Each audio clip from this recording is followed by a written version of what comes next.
play to win the game. My message for the fans, we're all frustrated with where we are right now.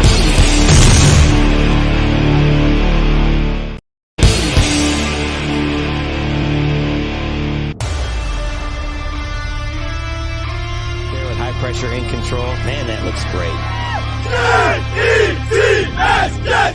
Jets! Oh my God, it's so beautiful.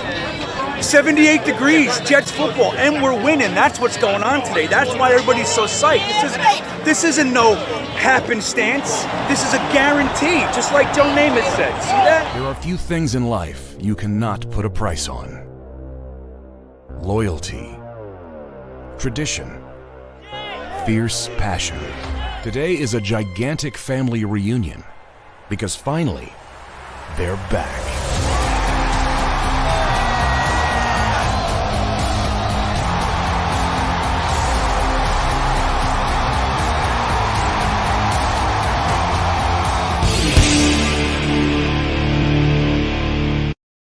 All right, well, there it is. There's all the goody gumdrops. Ain't no happenstance. Welcome to All Gas, No Break Central, where the Jets never stop.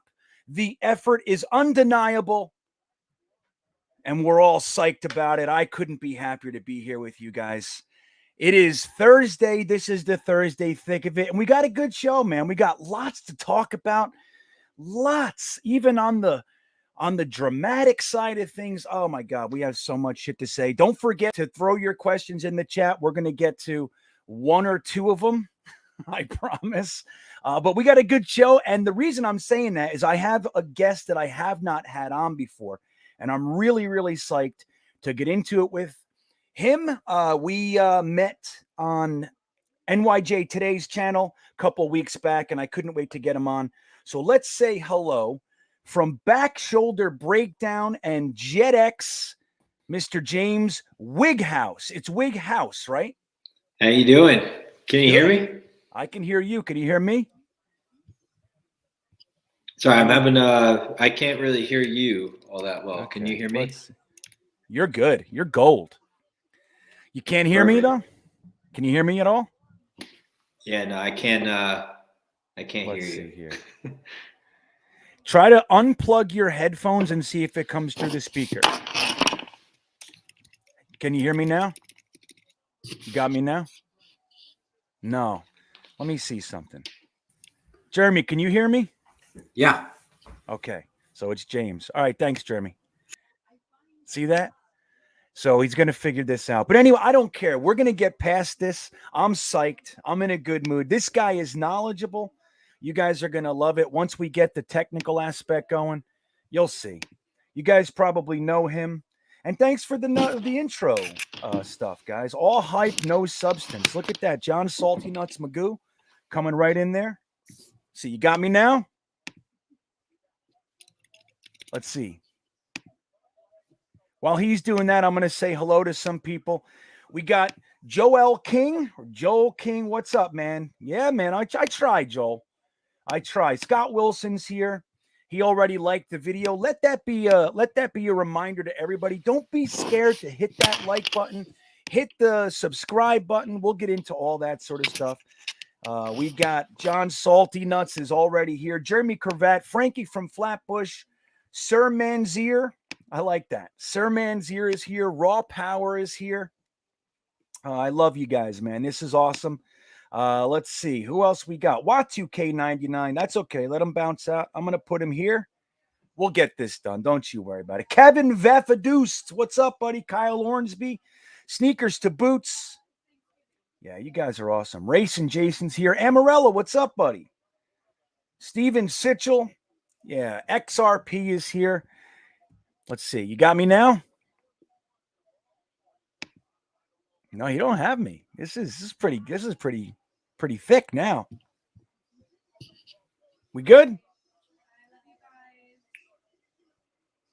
Let me see. Jeremy hears me. Hold on, Jeremy. Come on. Jeremy, can you hear me? Yeah, absolutely. Okay. All right. So I wonder what it is. I wonder what's going on with James. We got so much good shit to get to with him, too. He's going to be awesome tonight. This is going to be a great show. The chat can hear me too. Thank you, Scott. So it's definitely on James's end. I wonder what it is.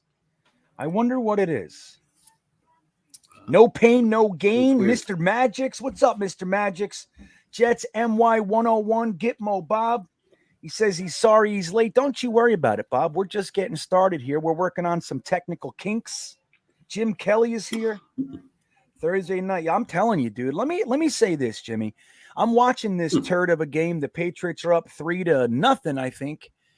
And it seems to me that every single positive play that the Falcons have gotten so far had a flag attached to it. Every single one. James, we good? No? He can't hear me. This is real, Jeremy. It's not like you can play the YouTube because then it'll be like a 4-second, 5-second delay. Right. So It's terrible. You can't even do that. James.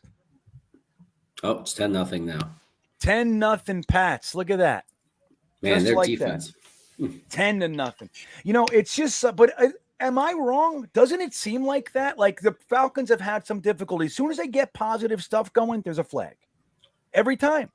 Look, now they're running. They just got a first. Yay! But maybe I never paid attention to that. But it's like every team that plays the Patriots is just flag for the Patriots. Because when we played them, remember the magical blow the whistle before the fumble. Good. Yeah. I'm good. I can hear you guys. Sorry about that. All right, let's go. I'm back. I'm here. Oh man, I got worried for a minute. I wasn't saying anything, but I was worried. All right, Jeremy. Well, thanks, buddy. I'll bounce you out. We'll get you back on in a little while. Thank you. Good stuff. So, James, man, I'm glad you can hear me. How you doing tonight? I appreciate you coming on, dude. Yeah, no, I appreciate you having me on. Anytime I could talk ball, talk Jets, always going to take that opportunity. It's going to be a good night. Yeah, I agree, man. I feel the same way. Sometimes I even do it too much. Sometimes I come on and there's like 3 people like, dude, we're done with you. You got to stop. I'm like, I want to talk. Especially after games like Sunday and stuff like that. It's good to just get things off your chest, right? I agree. And it's Thursday. You see, I've been paying attention for a long time. Since I'm 10 years old. I've been hanging out watching this shit stuff that the Jets put out for us. And I've always noticed that Monday and Tuesday are miserable. Wednesday is weird. Like you get some people it's starting to split up. Thursday talk, I caught a handful of people talking about winning on Sunday. Thursday talk is fun to me. That's why I got my show on Thursday. I don't want to do any Monday show. That sucks. Everybody pissed off. Yeah, you see people start to like settle back in a little bit, right? Because I mean, especially the way it's been the last few weeks, the last 3 weeks or so, you see everyone, it's like, all right, Monday and Tuesday, you have no scenario crosses your mind where you feel like you can wind up picking the Jets to win a game the next week. And then all of a sudden it's like, all right, well, this worked out this way, but if it works out this way and Miami's offensive line's weak, so what if we can finally get, things start to creep in and it's like, all right, well, I can see maybe the Jets, pulling out a win. Right. So it's a weird evolution throughout the week. It is. It's a funny thing, man. I love Thursdays for that exact reason. So I want to say hello to, I was just saying hello while you couldn't hear me, but I want to bring up Sir Manzier says, I don't normally jump in the chat, but I have not missed an episode. Thank you for the positivity. Well, I want to say thank you, Sir Manzier, because if you're not talking in the chat, obviously I can't tell if you're here. So I want to say I appreciate it. And you're welcome, man. I try. People, James, I try to be the positive guy, and not always positive, but at least constructive. I try to be that guy. And people get mad at me for it. Like, not only are people being negative and seeing things, but when I say, guys, maybe they tell me to fuck myself. They tell me that I'm a loser. This is the stuff I hear for trying. So it's not easy being positive. Do you characterize yourself as positive, negative, constructive? Where do you think you sit in the mix? Yeah, so I like to describe it as like a healthy criticism, right? Where I never try to be like the super negative, Jet fan, where it's always, the next day is always going to be the worst day, and it's because our history is awful. Like I never try to look too much back. It's always, all right, well, we didn't play great on Sunday. What can we do better? How can we get better? So I think I stand in that healthy criticism where, I'm going to say how I feel in terms of the product that I see. But I'm always going to kind of twist it into, okay, well, it can get better this way rather than saying we have no hope. It's kind of over and done with. So I'd put myself in the positive category, but a healthy criticism, I think, is a good way to put it. Yeah, and that's the other thing you got to be careful about. If you're just doing healthy criticism, some people will call you a doom and gloomer. Oh, yeah. You can't win. You can't win out here, man. Well, that's good. So, and that's what I want to do. I want to get into some constructive stuff. And look, if it's negative, it's negative, right? Like you can't fashion out of nothing a bunch of positives. It's like if it's bad, it's bad. But just seeing it like you see it, saying it like you see it, I think is important. So there was an interesting comment in here, and Sneakers to Boot says Mac Jones is going to be a problem in the future. Do you see it that way? Do you think Mac Jones is on his way to being one of the NFL elite quarterbacks? You think he's just, they've simplified the offense, he's just sitting in a very comfortable, well-established system? Or do you think like he is really coming on in the league? How do you see him moving forward? As we move into this, I want to start here and then we'll talk about all of our Jet stuff. Sure. Yeah. And so disclaimer, I am an Alabama fan. I've been for quite some time.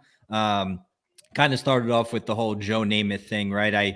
I'm from New York, and there's no real big college football program in New York. I mean, I'm from Long Island, so Syracuse is really far away. A lot of New Yorkers are like Notre Dame fan. There's a lot of Notre Dame fans in New York. Penn State is huge also. And so I was always so fascinated with how the South treated football. Like, it's family, your faith, and then it's football, and everything else kind of doesn't matter. So that fascinated me. So I gravitated towards Alabama because of Joe Namath, and then the whole Nick Saban thing. I'm a huge fan. So disclaimer there. So I feel like I have a good amount of knowledge because I watched every snap that Mac Jones has ever taken in real time, and then I did some draft analysis on him.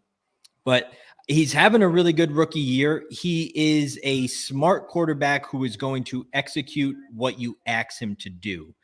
He's not going to do anything more than that, right? So he's kind of in the perfect spot right now to do that, but also kind of grow. Do I think he'll be, the super elite? I don't think the tools are necessarily there physically, but everything mentally from the shoulders up from that Mac Jones it's really impressive. And having, I keep saying this because, you see online the redrafts and things. Now we're 10 weeks into an NFL season and all of a sudden we're redrafting things. Yeah. And Mac Jones, for me, is the guy who is really just going to do what he's told, but also, and not really what he's told, I shouldn't say it like that, execute what they ask him to do. But it doesn't hurt when the people in your ear are Bill Belichick and Josh McDaniels. That's going to have a major effect on how he progresses throughout his rookie year, and the rest of his career. But in terms of why he's probably so far along, is because the mental is there for him, his understanding of the game, but also kind of the structure that's around him. So I think it's happening a lot faster for him, but I do think these other guys will eventually catch up. Right. And now, and you said something really important, and I think Jets fans fail to really appreciate the value of this, and evidenced by how quickly we want to fire everybody as a fan base. They've been together, speaking of Belichick, Josh McDaniels, their system has been in place for decades. Like, this thing is a well-oiled machine. So when you have a quarterback that has the ability to be good or bad, depending on his situation, that's about as good of a situation as you could land. If you're a smart guy and you're hardworking and you have physical ability, landing with Belichick and Josh McDaniels, I mean, I can't imagine a better situation. Maybe Sean Payton, and there's an argument for McVay, maybe, but I still don't even think that they compare to what the Patriots have going on. So now when you look at our guy, the guy that we chose to take number 2 overall, where do you see his, progression, let's say. I mean, clearly Mike LaFleur, Saleh, Matt Cavanaugh, Rob Calabrese, they are not a well-oiled machine yet. Do you think that that's what we're seeing, or do you think that Zach really is in trouble here? Where do you stand on the Zach Wilson thing right now? Yeah, so I mean, I see no trouble at all with Zach Wilson in terms of if the draft was tomorrow and we had the second pick, I'm taking Zach Wilson again. That's how I feel about him. And kind of you're right, the structure around him, this thing it wasn't going to happen overnight. It never was going to happen overnight. Like it's a common offseason feeling, right? Where, I mean, the Jets had a great draft, right? Great draft. Saleh was saying all the right things. And, Mike LaFleur with the system coming from San Francisco, and he's got his brother in Green Bay. And so everyone kind of, I think, expected that this thing was going to, off the ground running right off the bat. And with Zach, I think that inexperience, it kind of put a little bit more on his shoulders than, he probably had to deal with in terms of, he tried to play a little too much hero ball at first. It was always trying to make the biggest play. Where's the biggest play? And that is part of his nature. I mean, that's part of the reason why he went second overall, because I kind of put it this way, and I'll tie Mac Jones back into this, is what I want to see from Zach Wilson when he gets back is taking what the defense gives him, because we've seen a couple games ago where the Cincinnati Bengals gave Mike White those short intermediate passes and he ran with it. And Zach was probably sitting up there saying, if I just throw the ball like that, I can throw for 405 yards. That works. That works. Right. And so I think in his mind, it took some time for him to say, like, hey, I don't have to do this all on my own.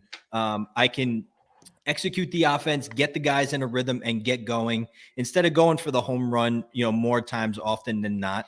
But to kind of tie in Mac Jones, it's kind of that if Zach realizes that he can throw short, right? If he can hit the intermediate, if he can play within the offense, he can take his game to another level that, quite honestly, Mac Jones will never get to. Zach can learn how to throw short. Mac Jones can't learn how to roll out and throw 60 yards on the run into the end zone to Corey Davis. That's not going to happen for a guy like Mac Jones. So when you look at draft value, the Jets took someone who they can groom into learning how to play within the system. But when the crap hits the fan, they have a guy who can also play out of structure and do it that way. So I don't see any trouble with Zach. I think he just needs to take it down just a little bit of a notch and start to work through, his progression in this offense. Yeah, I think as far as my own opinion, you're nailing it. I agree with you 100%.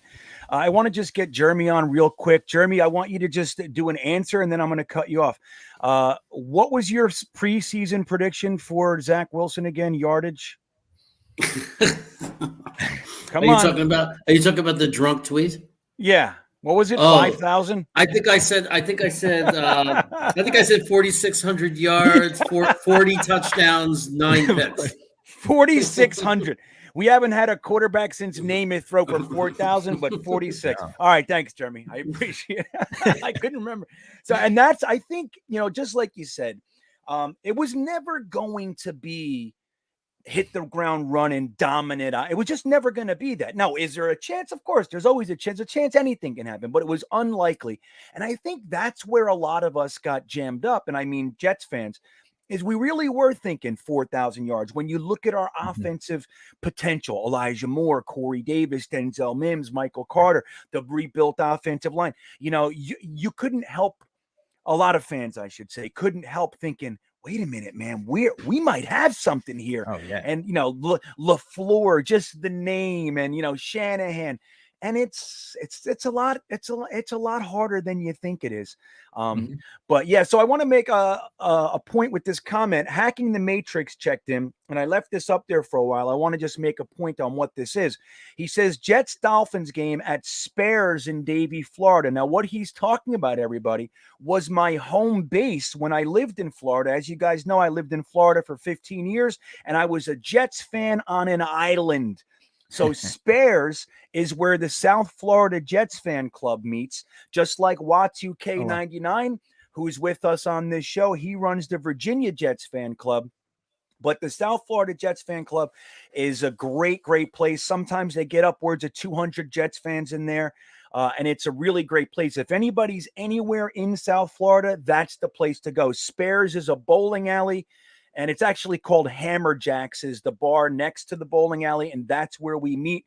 So I'll be hitting there. I'm trying to do a live stream on location there. I was talking to somebody a while back.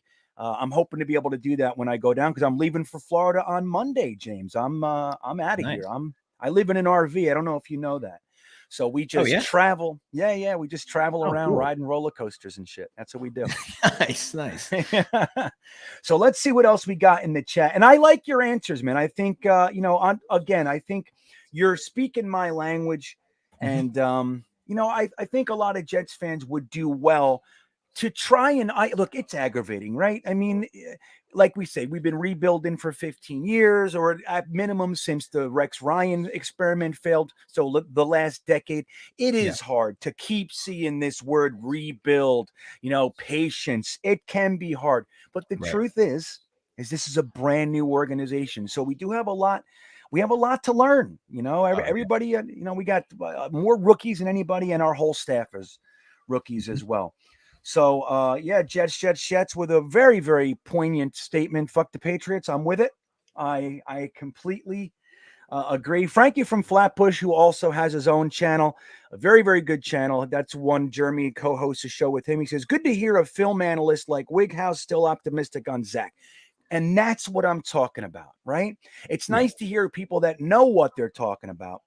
And, speaking like that and actually still being positive, because even though we're only 6 games into his career, people are ready. They're throwing him in the trash, man. They're shooting hoops with Zach Wilson's career right in the turlet, so it's good. Oh yeah. The kid played 6 games. Has he played 6 games? About 6 games? I think it was 6. And then, after the Bengals game, the national media is like, well, should they trade Zach Wilson and keep Mike White? Should they? And then all of a sudden, Mike White doesn't do very well against the Bills. So now the national media, I don't like the national media. Sorry. I think they have like whether sometimes they're right or not, they have a Jets narrative that I just can't get behind. And so when Mike White didn't do well against Buffalo, then they come out and now I check my Twitter and who's redrafting the NFL draft, who's re-ranking quarterbacks, who's asking scouts. It's crazy. I think that fuels a lot of a fan narrative too. What goes into it? They see the blue check mark or whatever it is on Twitter, and they're like, "Oh, hey, that guy said something. It must be 1,000% true." In actuality, I think some of it is just overblown Jets jokes that will probably last until we somehow find a way to win. That's games. It. We're going to get kicked until we stand up and kick back. I mean, that's just the way it's going to be. So we're left as fans dealing with this crap. But what you just said will be a nice segue into really an interesting question. Oh, excuse me. Momo Adamo says, I feel Becton is going to be nothing like people are saying. He came to camp overweight, which didn't help preventing a leg injury. Injuries have reared its ugly head once again. Oh, the humanity. And I'm really curious to hear your thoughts on Becton. I do believe that the narrative, just like what you're talking about, was completely inaccurate about Becton. They said he was 40 pounds overweight. His trainer came out and said, no, he's not. And he showed those videos. He looked ripped and svelte and lean. And but there is a narrative. I mean, they were talking about him eating himself to death. Then there was plantar fasciitis. Every week there was a new story about Becton. And it seems like a lot of that wasn't true, but then he gets rolled on and he gets injured and we haven't seen him. So what are your thoughts on Becton? Where do you sit as far as his potential? Is he injury prone? Does he have a little bit of bad luck? What is it? How do you see this one? So this last injury against week 1 in Carolina, that to me is just an unfortunate situation, right? You get rolled up on. I mean, linemen, they're susceptible to that, obviously, given the fact that they really have their back to, the offensive play. They're looking forward to whatever's going on behind them. They can't see what's going on. They are susceptible to the rollover on the knee. So that to me for Mekhi Becton was an unfortunate situation that happened around a time where we're kind of talking about whether or not he's injury prone. The overweight thing was a hot topic. And then that happens, and then he gets the injury prone label on him. Right. I think in that situation, what happened to him, if it was somebody else, they would have gotten injured as well. It's just part of the game. But again, I'm high on Mekhi Becton just because of the physical tools. We obviously have to see him out there, but this last injury, right, unfortunate, and now it kind of led to. Saleh got asked how far is Mekhi Becton away, and I think he said he's still a couple weeks away from practicing. I know, right? That was surprising, wasn't it?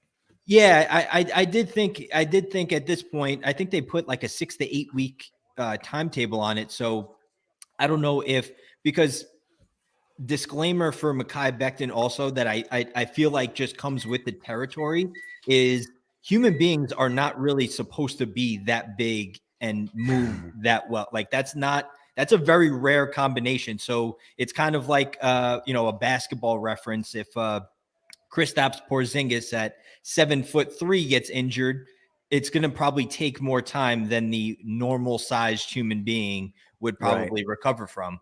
And so I feel like that has an aspect to it. But overall, as a player, I can't wait for Mekhi Becton to get back on the field.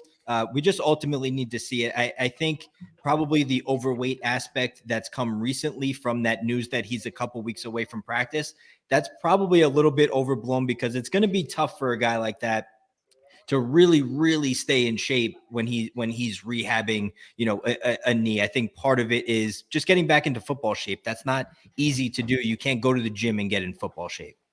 Isn't that the craziest thing?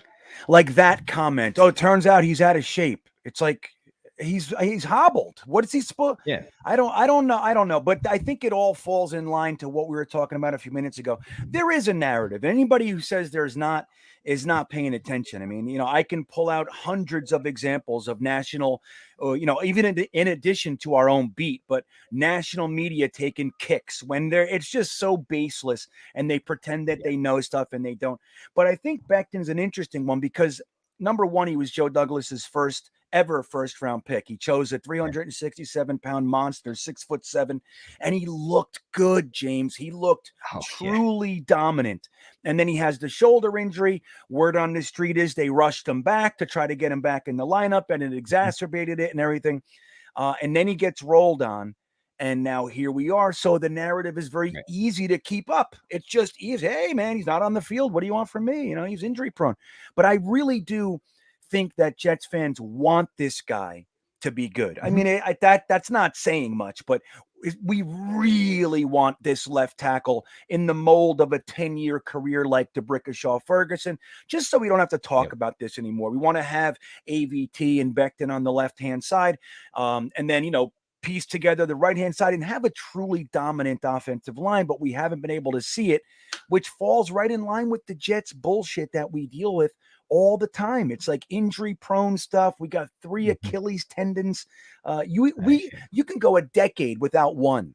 Achilles are not that prevalent, and we have 3. So it's really, really hard. I'm hoping Becton comes back. But so taking that, the offensive line, we were talking about Mac Jones a little bit and the Zach Wilson thing. So Joe Flacco is starting today, or I'm sorry, this week, I should say. Yeah.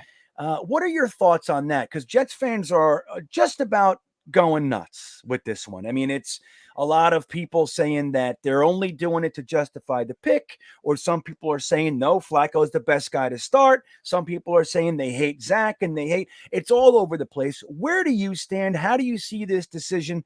And what do you think it's going to look like this week with Joe Flacco at the helm here? Yeah, so I've seen quite a few philosophies out there in terms of why they went to Flacco. I don't think justifying the pick is necessarily, I don't want to call it wrong. In my opinion, it may not be the right one, only because, and I think even maybe Saleh said this, or I saw it somewhere, but it's very easy to recoup a 6th round pick if you feel like you wasted one. You could just trade it. I mean, if you watch the draft like me, I just sit there for 3 days until the last pick is done. I mean, there's teams in the back end of the draft that are trading 6th-round picks and moving up and moving back, and they trade like crazy. So I think justifying a 6th-round pick is probably not what they're trying to do. I do think that Mike White deserved another chance, and maybe that's a hot take considering his 4 interceptions. I saw that Buffalo Bills performance maybe just a little bit of a different way, and so I thought Mike White should have gotten a chance. I think the other narrative out there is we saw what Miami did to the Ravens on Thursday Night Football last week, and the Jets feel like Joe Flacco can push the ball downfield a little bit more and potentially take the Dolphins out of that defense if that's what they decide to go with. That zero blitz D, you mean? That right? zero blitz D, yeah. I mean, the Ravens just they could not make Miami pay for playing that defense, and so Miami was like, "Listen, we'll just do it all game long. It is what it is," and it worked. And one thing you want to do there is you got those one-on-one matchups on the outside and really all over the field. If you could push that ball downfield, they eventually have to put those safeties back there to defend that. So maybe they think that Joe Flacco can push the ball better down the field than Mike White, which he probably can. Mike White has not thrown the ball well down the field in his starts, but listen, I liked Mike White and I still do. I think he's cemented himself as potentially a guy who can come back and be in that quarterback 2 spot as a restricted free agent this offseason. So I don't look into it so much in terms of, decision making and, are guys pulling the right strings and doing such. I think ultimately it's just a coaching staff that says, listen, we're going to go with the veteran guy against a defense that could potentially be dangerous. And we need a win more than anything. We need to be competitive more than anything. And they just felt like Joe Flacco gave them the best opportunity there. And unfortunately, Mike White kind of got the kick to the curb after the Hall of Fame week that he kind of had. I know. And that's the bummer, right? It's like, I think you're right. It's like, I think it just boils down to Flacco. They feel like they need a win. Yeah. And Flacco probably gives him the best chance to do that for the exact reasons you said. He can probably identify that coming, throw into the pressure, push the ball downfield quicker than Mike White can. And we want to get this going. We can't weather another game where we get shellacked by a division rival. And it's that simple. Yeah. But I'm with you. I think I would have liked to see Mike White get another shot. I mean, look, he had 2 good games, even though he didn't finish the second game, 95 yards in 8 minutes and a touchdown, a beautiful touchdown. I thought he was looking good. He had a rough game. So we got a super chat from Kyle Ornsby. I want to say I'm sorry, buddy. It slipped past me. We were talking about Becton a little bit. So that goes in line with what your super chat was kind of talking about. And I thank you for it. But real quick, do you have, I know we were talking a little bit about, it looks a little longer than we thought. Any information that you have about when he's coming back? So the timeline seemed to be he was going to be able to come back to practice in a couple weeks. So just my take on if he's returning to practice in a couple weeks, I'd probably put it at, we're probably looking at another month without him. You would think that they're probably going to try to ease him back in. Because I mean, that's the other thing too, right? Is there's no need to rush a guy like that back. I get it. Like I'm just as excited to wake up on a Monday, check Twitter, and Mekhi Becton's rolling over dudes like we're used to last year. And he's got the pancakes and the highlights and everyone's, freaking out about his size and his speed and his strength. I'm excited about that just as much as, anybody, but a guy like that with the knee injury, if they're going to, get him back into practice in a couple weeks, I would assume they're probably going to give it 1 or 2 weeks before they throw him out there in live action so that he does get back a little bit of that, in shape. And that's not saying he's out of shape. That's just saying he's trying to maybe get back into football shape. But I would put the timeline maybe around 3 or 4 weeks based on just the initial timeline that it's going to be a couple weeks before he returns to practice. Yeah, right. And let's say it is 4 more weeks. That would leave 4 weeks, 4 games left in the season. Yeah. Do you bring him back in? a potentially, the season's going to be wherever it is. There's very slim chance that we're going to be battling for a playoff spot or anything like that. I mean, it's possible, man. We go on a run, but it looks unlikely. But let's say, we win one more game or two more games in the next 4 weeks, and we got Becton ready to come back in, good enough, but we only got 4 weeks left. Do you think you just say to the guy, hey, man, just sit down. It's a red shirt almost, and we'll just start again next year. Get yourself 100% healthy, and we'll start from there. What do you think you do? Do you put him in, or do you just let him ride out the rest of the season on the pine? Yeah. So, if there is a way to find out that he's 100% healthy, I'd play him. If there's any reservation from him that he may not be there, I wouldn't risk it. But if he is ready to go and he's 100% healthy, I would prefer that he plays the last 4 games of the year. And I think where my thinking comes from is Elijah Vera Tucker is going to be here for a very long time. He's going to be in that left guard spot for a very long time. I don't think anyone on the coaching staff is getting fired.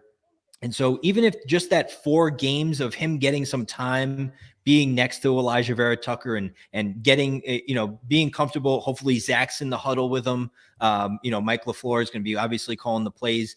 So even those 4 games to me, I think would be important if, those pieces that we know are going to be around next year that are around him specifically, I think it would be good for him to kind of create that little chemistry. And hey, maybe you go into the offseason on a high and things start to look up because, Mekhi Becton and Elijah Vera Tucker are handling the left side of the line. And he's also keeping, Zach on his 2 feet. It's a good point, man. And maybe that term smash bros, we can actually start to see it. Do you know that we've seen a total of 3 quarters? Total. That was the first week of preseason that they said that. We've seen a total of 3 quarters of those dudes together. And it happened in Carolina, not even 3 quarters. Since they named that themselves the Smash Bros, which I said then is a bad omen. I said, no, please, what are you doing? You can't label yourself before you've accomplished anything. And we haven't seen anything. So hopefully they learned and toned down on that kind of stuff. Right. But I think I might agree with you, man. Just get him in there and get those 2 guys, our left side of our offensive line of the future, playing together as much as we can. So when they do hit the first game of next year, they're not starting from square one. Right. I think that's a good answer. John Salty Nuts Nalty comes in and says, New Jersey troopers are going to arrest Greg Van Roten on 4 separate counts of assault. I think that you're right, man. They should have arrested him week 2 already. What do you think about, now we made the trade. We traded our 3rd string tight end, Brown, over to the Chiefs for Tardif. LDT, we're calling him. And he's here. We also have Isaiah Williams on the bench all year. We also have a guy I really like from Alabama, Pierschbacher. I'm a big fan of Pierschbacher, even though he's on our practice squad. I believe in that guy. I think he's got a lot of potential. But do you see this staff ever having enough of Greg Van Roten getting beat up like a saloon door sometimes? Do you see them making a move, or are they just going to ride the season out with this guy? Where do you think Tardif comes in? How do you see this one? So I mean, listen, it's been really bad from the right guard spot, and Greg Van Roten has obviously been in that spot. He just has not been an NFL caliber right guard to this point. I don't know how much more that we actually have to see for the coaching staff to make the move. Now, obviously, LTD, right? That LDT. LDT, yeah, right? Okay, so I mixed those up. Okay, yeah. LDT. Obviously, he's now been in the locker room a couple weeks. He seems like obviously a very smart guy. Very smart, right? He's a doctor, and he's got his own brain up there that I'm sure does wonders for him, especially with football. So, if I was the coaching staff, I would make the move. I would make the move this week. Last week should have been really kind of the nail in the coffin for GVR. We all kind of saw the first interception from Mike White, where that pressure came from and how that unfolded. It's just something that ultimately you can't put Zach back there I hate to say it like that, but it becomes a situation where you would now have to worry. You have to worry about Zach back there on that right side because guys are just coming in. It's not good. He's it's a traffic cone type of situation. He's just kind of there. It's a body.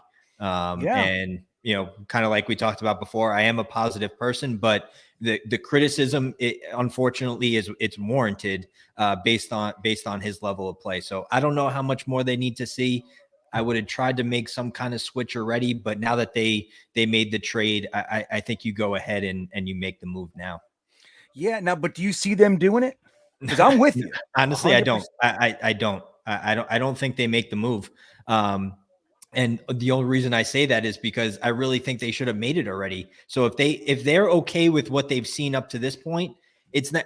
I don't think it could get any worse. So it's not like they're going to be like, oh man, that was really bad. What they've seen so far should have, that light bulb should have went off. So if they haven't made some kind of switch to this point, I don't see them making it. But yes, we're on the same page. I think they should. Oh God. You know what would have been great? The fourth quarter of last week's game. Just put in Tardif, get him some reps with the team. Just even if it was Isaiah Williams, just get somebody in there. Clearly, this guy's not working. Just get somebody some reps. Like I would like to see some of that thinking. But I think I agree with you, man. I really am not thinking that they're going to switch unless Greg Van Roten gets hurt. Now, it just so happens this guy's made of steel and he doesn't get hurt. We have injuries everywhere, not GVR. He's a rock. And, right. But I want to bring something up. Let's switch gears a little bit. Broadway Joel, one of my favorite people that I've met through this process. Broadway Joel was actually came to our Cyclone meet and greet. We did a Jets chant from the top of the Cyclone. James, it was super awesome. I got a video of it. It was great. And he was there. But he has a boxing channel, and I want to let everybody know he's a newer boxing channel. I'm actually going to put the link to his channel in the chat right now. It's great, man. I got to say, the guy, he knows his stuff, and he's really good to listen to. So there you go, guys. Let me see. I'm going to make sure I put it in there. I just put it in the chat. At least I think I did. Yep, there it is. So if you could support one of our own, go on over to Broadway Joel's page. If you're into boxing at all, give him a sub, give him some likes. He's a good dude. He always hangs out with us. He's been here since the beginning. And but his question is interesting. Now, look, as much as I love him, I'm going to be real honest with you. He's kind of a grump. He's one of the grumpy guys. He's like, what? Everything sucks. Like, that's kind of where he is. So he says, and you can see it in the way he crafted this comment of his, what happened to the scientist we had to avoid all these major injuries? Now, what he's referencing is the restructuring of what Joe Douglas did to our medical, nutrition, training, and rehabilitation programs under one Dr. Brad Deweese. So, the hope was, hey, maybe we won't have injuries like we used to, because the last 2 years going into 2021, the Jets were number one in the NFL for players going to IR.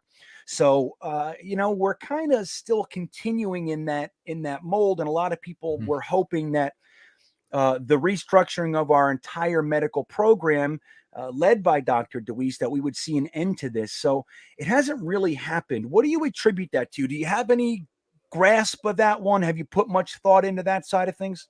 No, to be honest, I haven't put much thought into it. It's just, I mean, the saying goes that, injuries are part of the game, but at some point, right, something has to give, right? You get the Carl Lawson Achilles, the Marcus May, and something's got to give at some point. I don't know if it's just luck, if we just have this light shine down on us as Jets fans, organization, everyone clumped into one, that it just things just happen to us that are unfortunate. But in terms of the medical staff, it's kind of hard to tell what these injuries kind of how to attribute them, where do they come from. It's something that it escapes me. Yeah. Well, and good. And I appreciate you saying that. Not everybody, look, we only have so much bandwidth anyway, man. Yeah, people ask me shit. What are your thoughts on 1984? I'm like, oh no, I can't, I don't have it. But and so I'll give my thoughts on this one. And again, it hasn't been on it hasn't been an area of focus for me for a while. But I think just like we're talking about, Joel, with the rookie head coach, the rookie quarterback coach, the rookie offensive coordinator, really a rookie defensive coordinator. We have a rookie quarterback and left guard and running back and receiver and cornerbacks. I think the same thing applies. I mean, granted, these new medical people, we added 4 doctors to our staff. We now have a new nutrition department, a new rehabilitation department, new medical department, and all that sort, and training department with a new trainer, everything. And so we had 4 doctors, and they're all running under one doctor. So I think it's just going to take time for them to get their legs underneath them too. Like, they're figuring this out. If you remember, guys, back when they made this announcement, Dr. Dewey said, what we're trying to do here is something that will change the NFL. We're going to be the model moving forward, and it's player-specific training regimens. So they don't do the same thing for everybody. It's like, hey, this is what we do. They're literally creating a nutrition program, a wellness program, a medical program, a training program for every single player individually. So I think we're just going to have to wait till they get their feet under them. Honestly, they've only been here for 6 months. So it sucks. We're seeing all these injuries, but I think just like you said, James, I think at some point, all this work that we're putting in, we're going to turn a corner. If we have the right people, we're going to turn a corner. Now, it could be argued that we don't have the right people, but I think it's really early, similar to the way we talked about Zach Wilson. We're way early on judging these people, man. I mean, this is kind of funny, almost. If it wasn't so sad and aggravating, it'd be funny, how quickly. The Joe Douglas part of everything, that one gets me upset. I'm talk about that. Tell me why. Tell me why. Why are you a fan of Joe Douglas? What is that? All right. So you break down the GM job, right, in 2 spots, right? You have the draft and you have the free agency. Free agency, obviously, I think, if there's any criticism of Joe Douglas, it's maybe he's got to reach a little bit deeper into that pocket there. But I think ultimately, too, the Jets have a lot of dead cap. They're paying a lot of guys that are not on this football team. Guys that, if I bring up names, a trigger warning type of thing here, like a Trumaine Johnson, those kind of guys. We're still paying Quincy Enunwa, dude. Yeah, Quincy Enunwa. Think about that. Le'Veon Bell. Le'Veon Bell's another one. Just a ton of guys, and they're not small numbers either. I think Trumaine Johnson's number is about $8 million. $8 million bucks. You got that not right. A small number. No. So free agency and the dead cap, I think that has a lot to do. A lot of that's going to come off after this year, which I believe in cap terms gives more flexibility for what you can do. But I think criticism-wise, I'll start there for Joe Douglas, if there was any, but it doesn't warrant a firing type of conversation, is maybe he just has to reach a little bit deeper in the pocket. If you can get that guy by throwing $2 million more, maybe do that rather than settling for the 1 year, $5 million guy who you think might fit, but it may not work out. So the draft part is what gets me kind of going a little bit, because I think he's done a phenomenal job. You're not going to hit on every single draft pick that you have.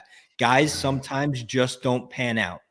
And there, you think about who is contributing to this football team right now, right? You think about who's contributing right now. It's obviously, Zach Wilson is going to be, your quarterback. We'll put him on the table given injury.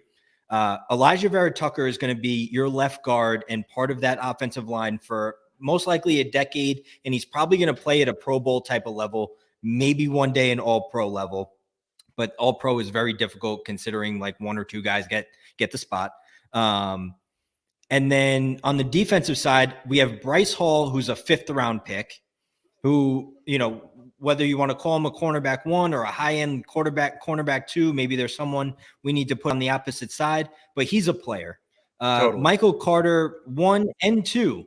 The first guy, the running back, Michael Carter, he's enjoying himself a little bit of a stretch here. I know the yards numbers aren't there, But if you just physically look eye-wise with your eyes, the guy is a super impressive runner. He's elusive. He's hard to tackle. He does not go down on the first contact. He's a guy who's going to be around at the running back spot for a long time. The running back spot nowadays, usually it's a crowded backfield. Some teams have 2 guys. Some guys have 3 guys that do different things. But we know Michael Carter is going to be a part of that backfield. Other Michael Carter, the second, he's making plays in the slot. He is, I believe, 5th or 6th. One of 5 or 6 guys in the NFL who have not let up a touchdown, based on however many snaps. I think he's played 207 snaps. Yeah, it's guys, 5 guys over 200. I think it is over 200 snaps. He's one of 5 that hasn't let up a touchdown yet. Like, think about it. He's a 6th round pick, right? Yep. There you go, 6th round pick, and then the John Franklin Myers, whether or not people, I know he got paid and now people think he disappeared. That part of that might be true. We have not seen him really play to the level that he played beforehand, but that was a waiver wire pickup. Elijah Moore, you can't forget him because he's going to be a part of a wide receiver group that may need some work, but we know Elijah Moore is going to be there. And I know maybe I'm throwing an if around here, and we've talked about him a couple times, but if Mekhi Becton potentially doesn't have that freak little injury there, that unfortunate injury week 1, are we sitting here saying we have a left side of an offensive line that is going to be around for a decade with a star-studded left tackle, Elijah Vera Tucker? And we really haven't been able to say that about any general manager that we've had prior to Joe Douglas in the last decade. Mike McCagnon acted like the offensive line didn't even exist. Think about that. 5 guys are needed. 5 that one position, like when you look at the offensive line, it's 5 guys are needed, and he had 2 draft picks in 5 years on the offensive line. There you go. Right? It's crazy.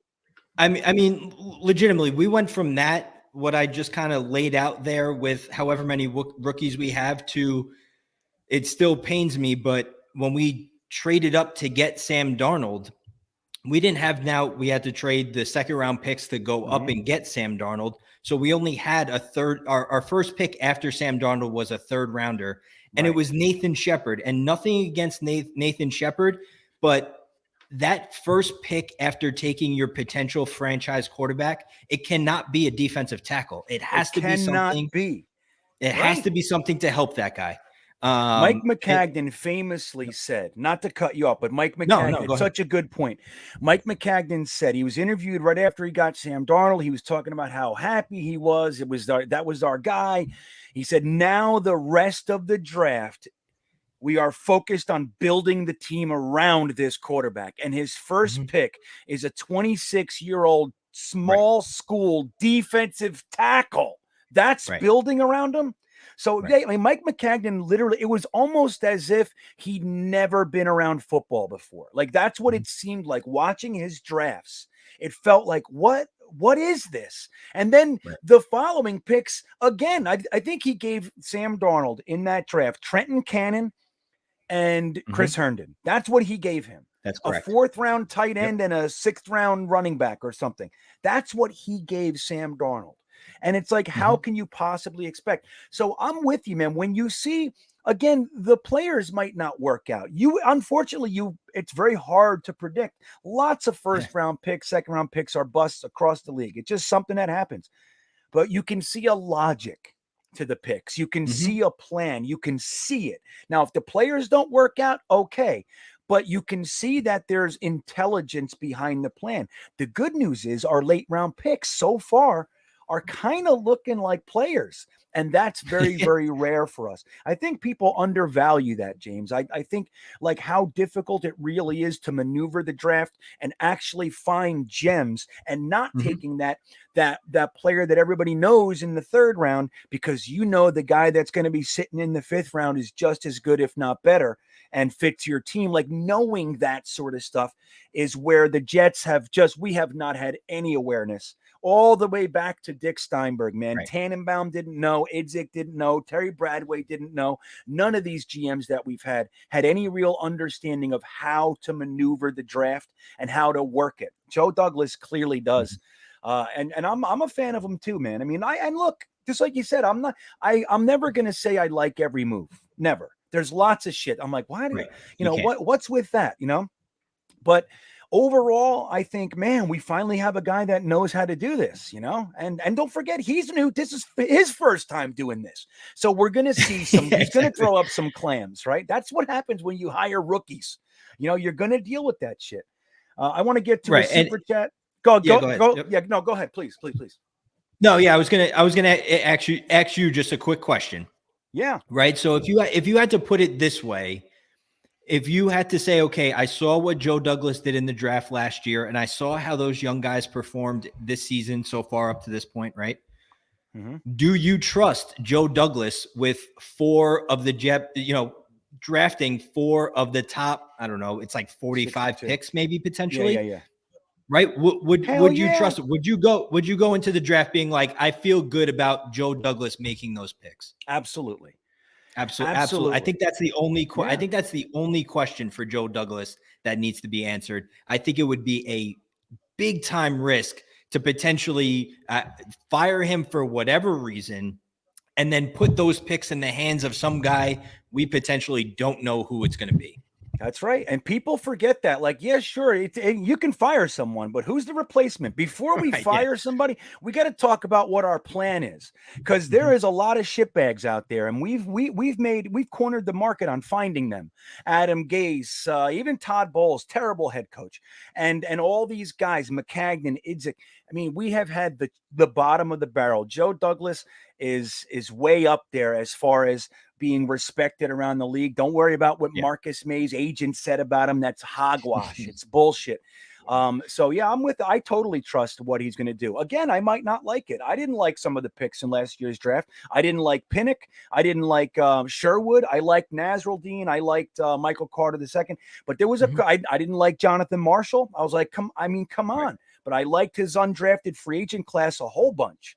And that's 2 years in a row I've liked his undrafted free agent class. And we can't forget that when we're evaluating a draft class. I mean, he's getting some work out of his undrafted free agents, which is not always the case. So we got a super chat from Sneakers to Boots. Thank you. I appreciate it, Booty. That's what we call you now, Booty. Okay, that's your new name.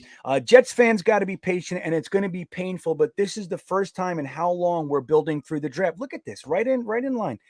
If ever, JD's 21 draft has been promising. If he hits again, we're in business. Now, this is twice that we were talking about the exact subject that the super chat ended up being. But just to add that, like the 2021 draft class, you mentioned the 2 Michael Carters and Elijah Moore. How do you feel about maybe the linebackers? We got, the safety converts to linebacker. We got Hamza Nasruddin, Jamie Sherwood. And then we do have another cornerback in Pinnock who we haven't seen at all. How do you feel about those guys in the draft making an impact? Do you see anything there, or do you think they're more than likely to be the guys that kind of wash out? How do you see that batch? Yeah, so I see those later round picks, right? And I always add in the fact that there are 3 phases of the football game. You need special teams also, right? That's a huge factor, because those guys in those end rounds there, they can provide value at more than just the position that they're designated to play, whether it's offense or defense. And for Sherwood and Nasruddin specifically, it seemed like that was going to be a big burden, right? A big task for them immediately to grasp, moving from a safety position in college, even though they are bigger bodies, down to those linebacker spots in the NFL. I think it was a good idea to try it, because, right, we're thinking now tight ends in the NFL look like wide receivers. They're just bigger wide receivers. And so someone's got to cover these guys. And so to make them outside linebackers, in theory, it sounds great, but the transition, once again, it wasn't going to happen overnight. I do think I like Jamie Sherwood. His problem early on is kind of in the run game, because he is a thinner linebacker. So he kind of gets washed away in the run game a little bit, and part so recognition. Yeah. Play recognition's a lot different when you're looking at it from the safety spot to then when you're looking at it from the linebacker spot. That's right. Linemen are coming up to that second level, and it looks a whole lot different. Yeah, So you don't deal with I think guards. You don't deal with guards in the safety Right. spot very often, you know? Right. Yeah. Quentin Nelson isn't coming up to the second level at, at Florida State or Auburn or anything like that. So, no. So I think they could be contributors, and that doesn't just mean, on maybe situationally on defense, but also, the special teams aspect of it. So I think they can contribute to the game, to the team. It's probably going to take some time, but I think they're projects worth investing in. Yeah, I think so too. I mean, it's such an unfortunate thing with Sherwood in particular because he was going to get his reps. Nasruddin, everybody kind of knew he's going to take a little while. And a lot of people that I've talked to and listened to, everybody likes him, as I did. I thought he was a steal where we got him. But it was like, well, he's going to take a minute. He's raw. But Sherwood had an opportunity, and then he gets in and he blows his Achilles, and it's unfortunate. And the truth is, you never know if somebody's going to come back. People just assume, oh, he's out for 10 months and then he'll be back. It's not always the case with the Achilles. No. And it's sad, but yeah, I feel good about these guys too. And if we can just give them some time without labeling them busts and kind of harassing them on Twitter and all this kinds of shit, I think that they will come around. But that all depends. That's contingent upon our coaching staff and whether or not they can actually develop, because I love the choice they made. Like, hey, man, we're not going to really compete for playoffs this year. We're going to throw the young guys in. We're going to inundate them with our system. They're just going to take their lumps. We're going to weather it with them. And by the end of the year, next year, they're going to be proficient in this system. And then we'll keep these guys together for the next 5 years. And then we're talking. So I like the fact that they've chosen to do that now, as opposed to look at the last time we had 3 young cornerbacks on our roster. We had Perry Nickerson, Clark, and a couple guys, but they sat on our bench for 3 years. We never got a whiff. They would play one play here. They'd play some special teams, but we didn't know what we had. And everybody's like, oh, we still got those young guys. And then they played and they were dog shit. You know what I mean? So we held on to them for 3 years and they couldn't do anything. Perry Nickerson is on practice squads around the league. He can't do anything. And here we were hoping that he was the next guy. So if we can develop guys, like if this staff really can develop, the plan that we've put in place is really aggravating, but it's really strong, I think. I got another super chat. Where did it go? There it is. Jets NY 101. Thank you, brother. I appreciate it. He says, the problem I see with this organization is that they are content. Drop passes, constant missed blocks and fumbles will get you benched, but not us. Do you see it the same way? What do you think about that? And we were talking about Greg Van Roten a little bit. Like both of us said, we don't really think they're going to make the switch. And he's definitely earned a little bench time. But guys like Corey Davis dropping passes, you see this stuff going on all over the place, and nobody seems to be, held accountable. Do you see it the same way? Do you see it maybe have another angle on that, or where do you stand on that question? Yeah, I don't think I would call I wouldn't say they're content. I think Saleh gives off like a very. I've been trying to figure out how to describe him because over the offseason, right, he was really fiery, right? He had all the quotes, all the good things to say. He seemed like a guy that was just going to be kind of, Mr. Hard Ass type of thing. And then in the media throughout the season, he's more, I don't want to say he doesn't hold guys accountable or anything, but everyone's responsible. He treats everybody like an adult, like they work as hard as they possibly can. And so he gives off that little bit of a vibe there where maybe it comes off as he's content with what guys are doing. And he just says, listen, guys work as hard as they possibly can.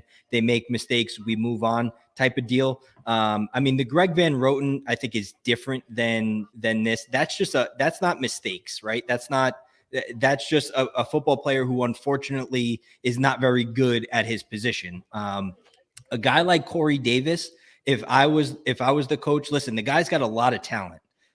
He has a lot of talent. We're just not seeing it right now. It's not really coming to fruition for him. He's having a little bit of a difficult time. Let's face it. He's dropped passes. that fumble on Sunday really, I don't want to say the Jets had a chance to win, but it could have stayed closer for a little bit longer if maybe we got points out of that drive. Oh, totally, man. That fumble really kind of flipped the switch, and it went off the rails from there. Totally. People don't realize how those moments, like I don't mean, but those moments, that 4th and inches, and we get a delay of game, little moments like that, like it's only one moment, but those change the whole edge. Like it takes people's wind out of their sails, and then everybody starts to settle down, and the energy's gone, and momentum switches, and just like you said, next thing you know, it's a blowout. When just a few minutes ago it was a competitive game. So I agree with you, man. I think you're dead on that one.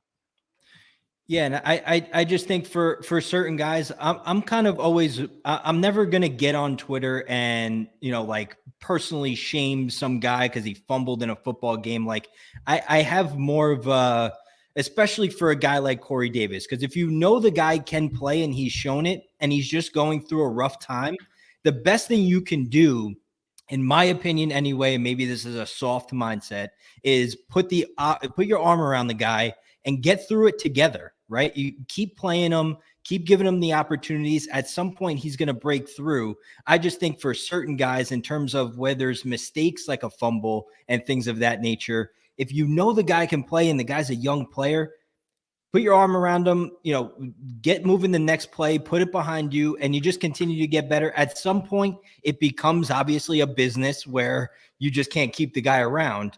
But I think more so, especially for a guy like Corey Davis, right now, he's just going through a tough time. And I do think he will get better once he kind of gets out of this funk. It's kind of the kind of the basketball saying, or, that once you see it go through the net once, things kind of change for you. So I wouldn't say they're content. I think certain guys, they're just working through a lot of different things as players and as a coaching staff. Yeah. Yeah. And, look, man, I think one of the things that we really have to remember is that, and it sounds like an excuse, but there is a lot of inexperience here. So when we're talking about these things, we're going to have to go through this shit. Now, do I want to? No, I don't want to.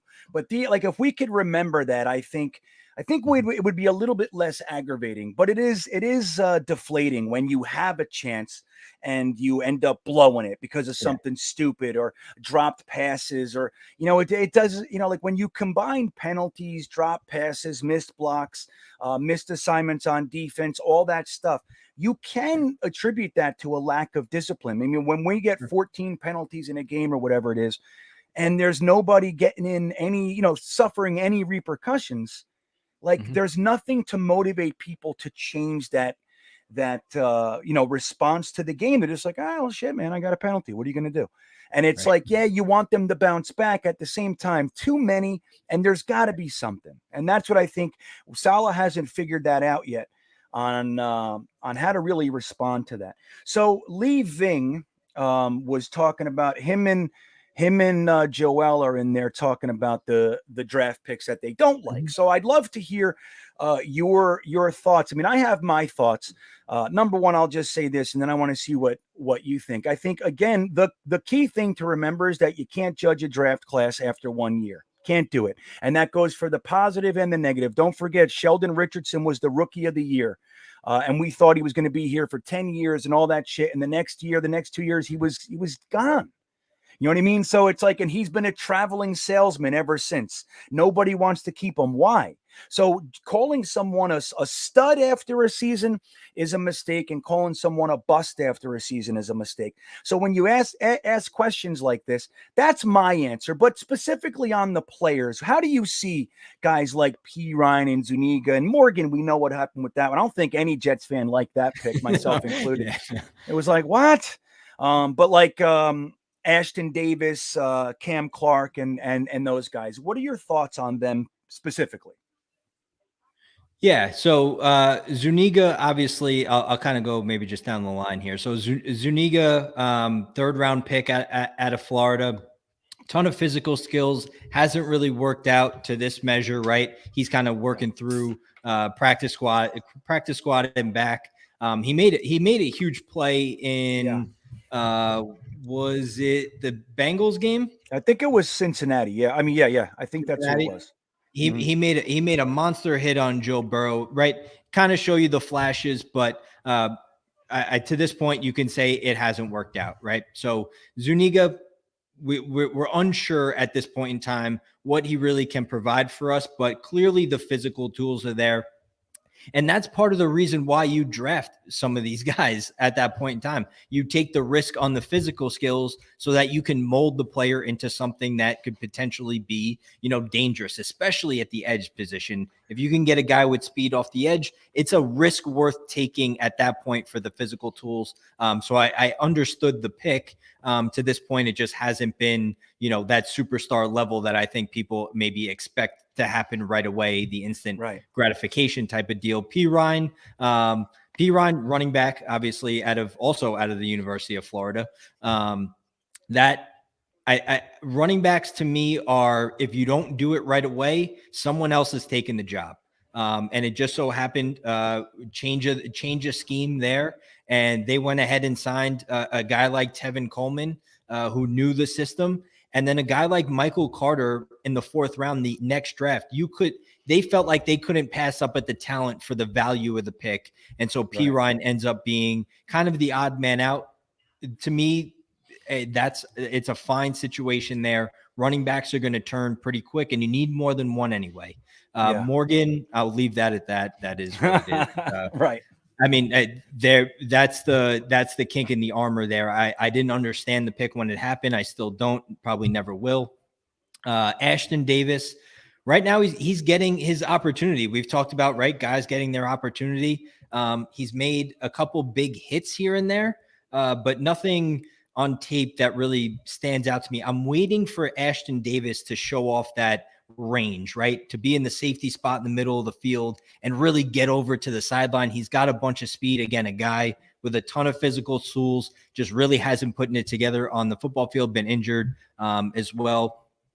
Cam Clark, I don't know. Are we having a different conversation here about the whole Greg Van Roten thing? If Cam Clark doesn't have what I'm pretty sure was like a major neck injury early in the season or early in the preseason.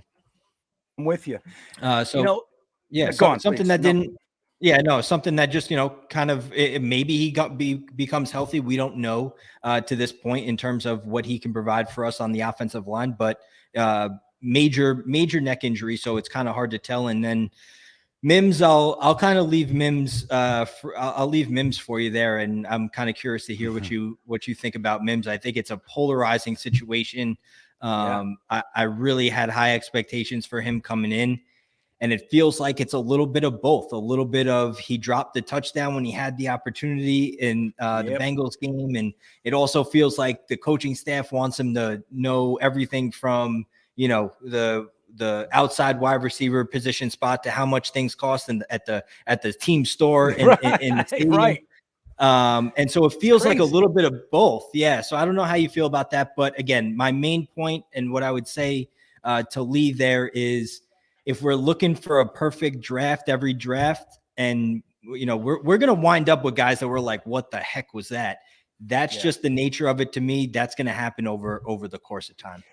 Yeah, I agree. I think that's a good answer. And, to focus quickly on the point that you made about Cam Clark, I mean, look, I'm with Joel was saying he still can't forgive Joe Douglas for passing on Trey Smith for Pinnock. And I'm going to shoot real straight. I'm with you. That was the guy I want. I'm like, I can't believe Trey Smith is still sitting there. There were a few linebackers I liked, some tight ends. I couldn't believe that we took Pinnock there. At the same time, this is what happened, and you could not like it all you want. Joe Douglas used a 4th round pick the year before. Cam Clark switching from tackle to guard. He's known as a road grader, really nasty motherfucker in there, and he was the guy they wanted to take that spot. So the AVT had the left guard spot. That was his. You don't trade 2/3 to move up to grab somebody and sitting them on a bench. So he was going to play. They had GVR, they had Alex Lewis, and they had Cam Clark battling for the one right guard spot. It just so happens that Alex Lewis retired and Cam Clark got a potentially career-ending spinal injury. We're not talking about a twisted toe here. We're talking about a spinal injury. They had to cancel practice and ambulances took him off the field and all that sort of stuff. So that threw the plan out the window. But what they wanted to do was have that three-way competition with Clark being given every opportunity to start. And in my opinion, he would have started, and that would be our right guard. And we were stuck with the last guy. He brought in Brown, he brought in Isaiah Williams, he brought in a few guys to try to, compete for that spot. But GVR was he was the guy who got the spot because of the situation. Now, hindsight, when you look back, it doesn't make any sense. But if Cam Clark actually came in and was playing, which if he didn't get hurt, I'm telling you right now, he would have won the job. And if he's playing well, this conversation doesn't even exist. And that's the thing. Shit happens sometimes. But as far as the picks, I think the picks made sense. Not the James Morgan pick, but the picks made sense. Starting with a left tackle, grabbing a 6'3", 4'3" speed, a high jumping, hands catching, blocking wide receiver, and then getting a safety, which we thought was crazy at the time. But Joe Douglas already knew he was going to trade Jamal Adams. We didn't know, but he already knew he wasn't going to keep this guy. And so he got a safety in the third round with incredible upside and all that. So again, I think number one, you got to wait a few years for these guys. Okay. Number two, the picks aren't as bad as even people are making them out to be. I think a lot of them are really good. And even if we only get Becton, Mims, who I'm not worried about in the slightest. Another little tidbit, he's only dropped passes this year from one quarterback. He didn't drop any from Zach. He didn't drop any from Mike White. He only dropped passes from Josh Johnson. Now, what does that mean? I don't know, but it's interesting. There's something there. Maybe the ball comes a different way, just can't. Whatever it is, I still think he should have caught it. Not an excuse, but it's interesting. Denzel Mims is going to be fine. He's an awesome player. I've seen every single snap of his in college and obviously as a pro, and I'm not worried about him. Even if you only get Becton, Mims, Hall, and Mann out of the draft, it's a good draft. You know what I mean? Like, it's still a good draft. Yeah. So we have another super chat from Jimmy Mills. Thank you, Jimmy. I appreciate it. He says, I think the Jets go linebacker with the first pick next year, followed by wide receiver or cornerback. What do you think? And I'll throw that to you, man. That's an interesting one. Do you think that they would go linebacker with their top 5 pick that they'll likely have? If not, what do you see, and where do you stand on this one? Yeah, so I don't think they'll go linebacker. It looks more and more like we may have a top 5 pick. I just don't see any linebacker being worthy of that kind of selection. My pick right now, if we ended up with the 4th pick, the 3rd pick, the 5th pick, that top 5 pick, I'd have to go edge. I'd have to go an edge guy. This defense needs to create pressure. They need that difference maker coming off the edge. And particularly, I think there are going to be some guys there that are more than worthy of the pick. So, an Aiden Hutchinson from Michigan, if we somehow wind up with the 1st overall pick, it would be Kayvon Thibodeau from Oregon. Oh, yeah. George Karlaftis from Purdue is a extremely talented football player. So I would go edge with that first top 5 pick if that's what it winds up being. Yeah, I think you're talking my language. I mean, I don't think we're going to go linebacker with our top pick. I think maybe in the 2nd round we would do that, but I think the 1st round is going to be designated edge rusher, cornerback, offensive line. That's what I think. Now, maybe there's a linebacker, maybe Dean or Devin Lloyd, who I like a whole bunch. Maybe if they're there and they like them, that's the best linebacker on their board kind of a thing. I could see it, but I think the 1st round is probably going to be an edge rusher first. And if it's not Thibodeau, like you said, Karlaftis, or maybe even Aiden Hutchinson, one of those guys, I think any one of them would work for me. I like all 3. So I think that's probably what we're going to see, Jimmy, but we have a lot of time left. We don't know what can happen. I'll tell you what I really think is going to happen. If we have a top 3 pick and we can't trade it, or a top 5 pick, let's say, and we can't trade it, Joe Douglas is going to do the cardinal sin, and I'm going to love it. But a lot of Jets fans are going to fucking lose their minds. They're going to take Hamilton, the safety, out of Notre Dame.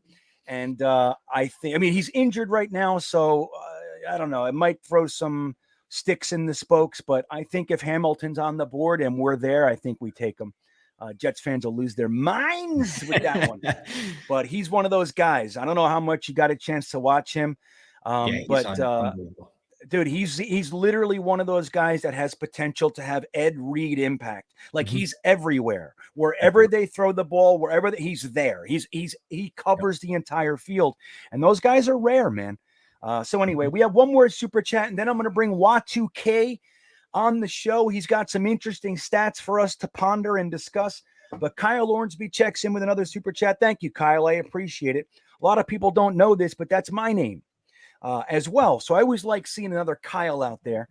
I haven't been Kyle in years. Only my wife and my mother call me Kyle anymore. But anyway, he said, speaking of another Kyle, he says, Kyle Phillips is returning, should give our D-line relief. What do you think of that? You think Kyle Phillips's return will have any impact on the line? Think it pushes Shepard off the bill, or how do you see that one? Yeah, I think he provides what he'll contribute is some physicality in the run game, in my opinion, which is very much needed on that offensive line. The defensive line right now.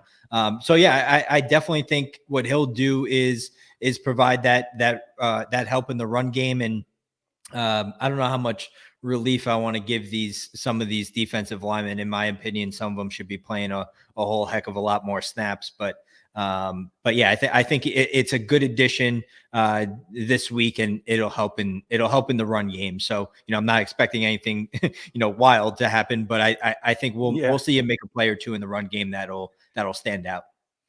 Yeah, it's funny because going into, I think it was the Colts game, Fadu Kasi was number 1 in the NFL, as a run defender. And since that game, there has been numerous plays that he was set up to make the tackle and got made, he looked made to look silly. So I don't know what happened there, or if we just can't handle being called good or anything. But I love Foley Fatukasi, and I think the last couple of weeks he's disappointed. You think he's going to come back, or where do you place Foley while I look for this last comment I want to get to? Yeah, no, I'm a big Foley fan. So kind of what I think have my opinion on it in the run game, right? These four in the 4-3, those 4 guys on the front 4 of the offensive line, they're trained to be aggressive. It's one gap and it's go. And what the Colts did to kind of expose a couple things, especially the aggression, was they ran some traps. Where they pulled an offensive, they pull an offensive lineman, and what happens is Foley is kind of running up the field, and he's kind of a little unaware of exactly what's going on. And before you know it, the running back is kind of running past him. So I found it to be a little bit more too much aggression / a little bit of an unawareness of kind of what's going on around him. So I think it was it's been a rough couple weeks for him. That Colts game was very rough for, obviously everybody, not just him, but I think he'll learn, right? Because now you think about, right, the inexperience and everything we're talking about. You're talking about a whole different scheme than what these defensive linemen, especially Foley and Quinnen, played last year. So I think it's going to take some time to adjust to that aggression that they're afforded, and some teams are taking advantage of it in the run game. Dude, I could not have said that better. That's one of the things when you have a defense that's predicated on pinning your ears back, there are responses that offenses can do to number one, neutralize that, or to slow it down, or even take advantage of it. And the fact that our linebackers are kind of in disarray right now.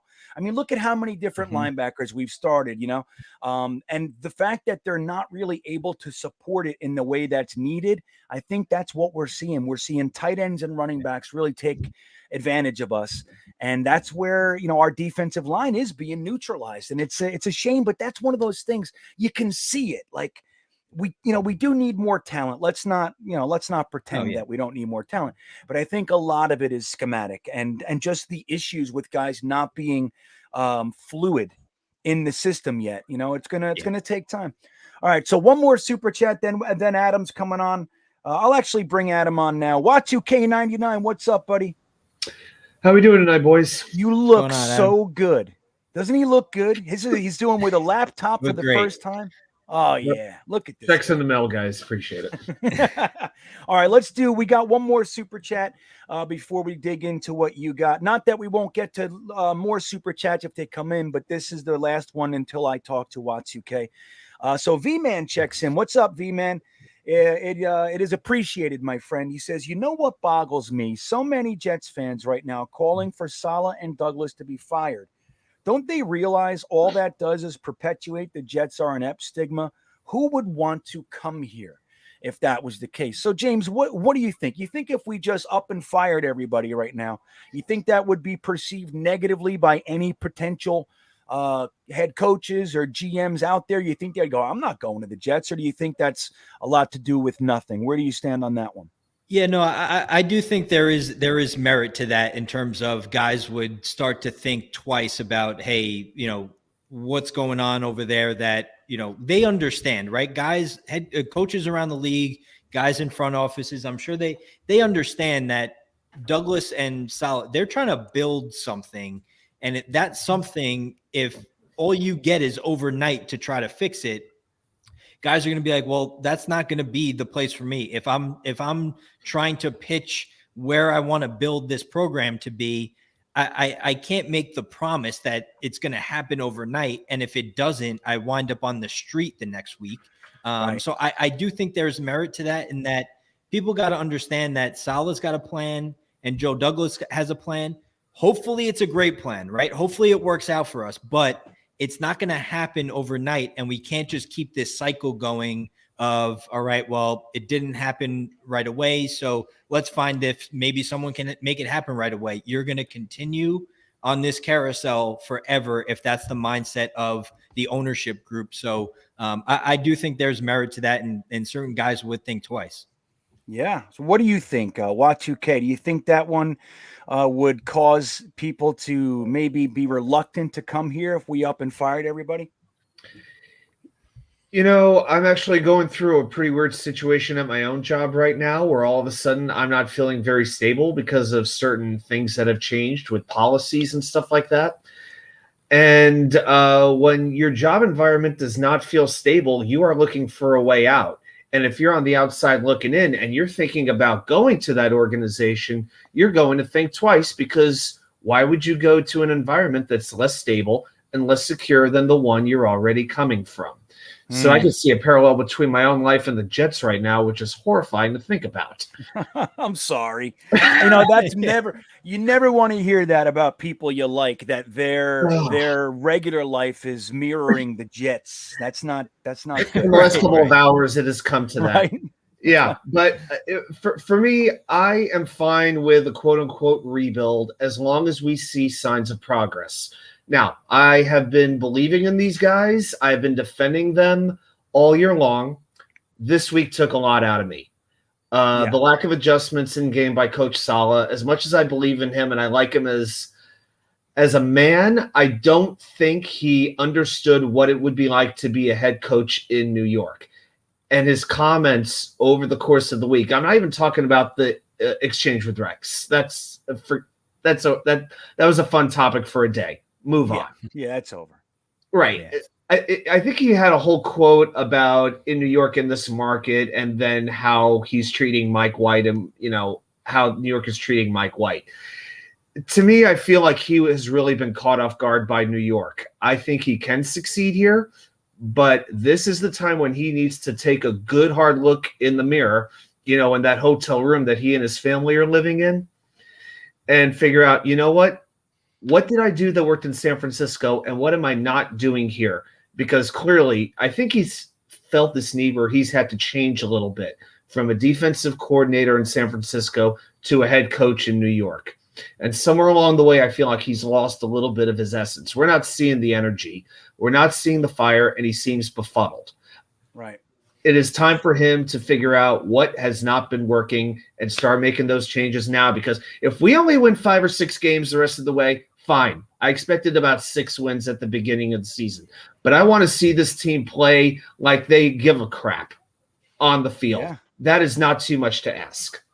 Yeah, well, I think that's well said, man. It's well said. But one point I want to make for everybody that's ever going to hear this, you got to remember Joe Douglas literally negotiated a 6-year contract for a reason, and Robert Saleh negotiated a 5-year contract for a reason. The Jets are already known as an organization that cuts the cord. It's not necessarily accurate. We gave Bowles 4, we gave Rex 6, but we did give Gase only 2.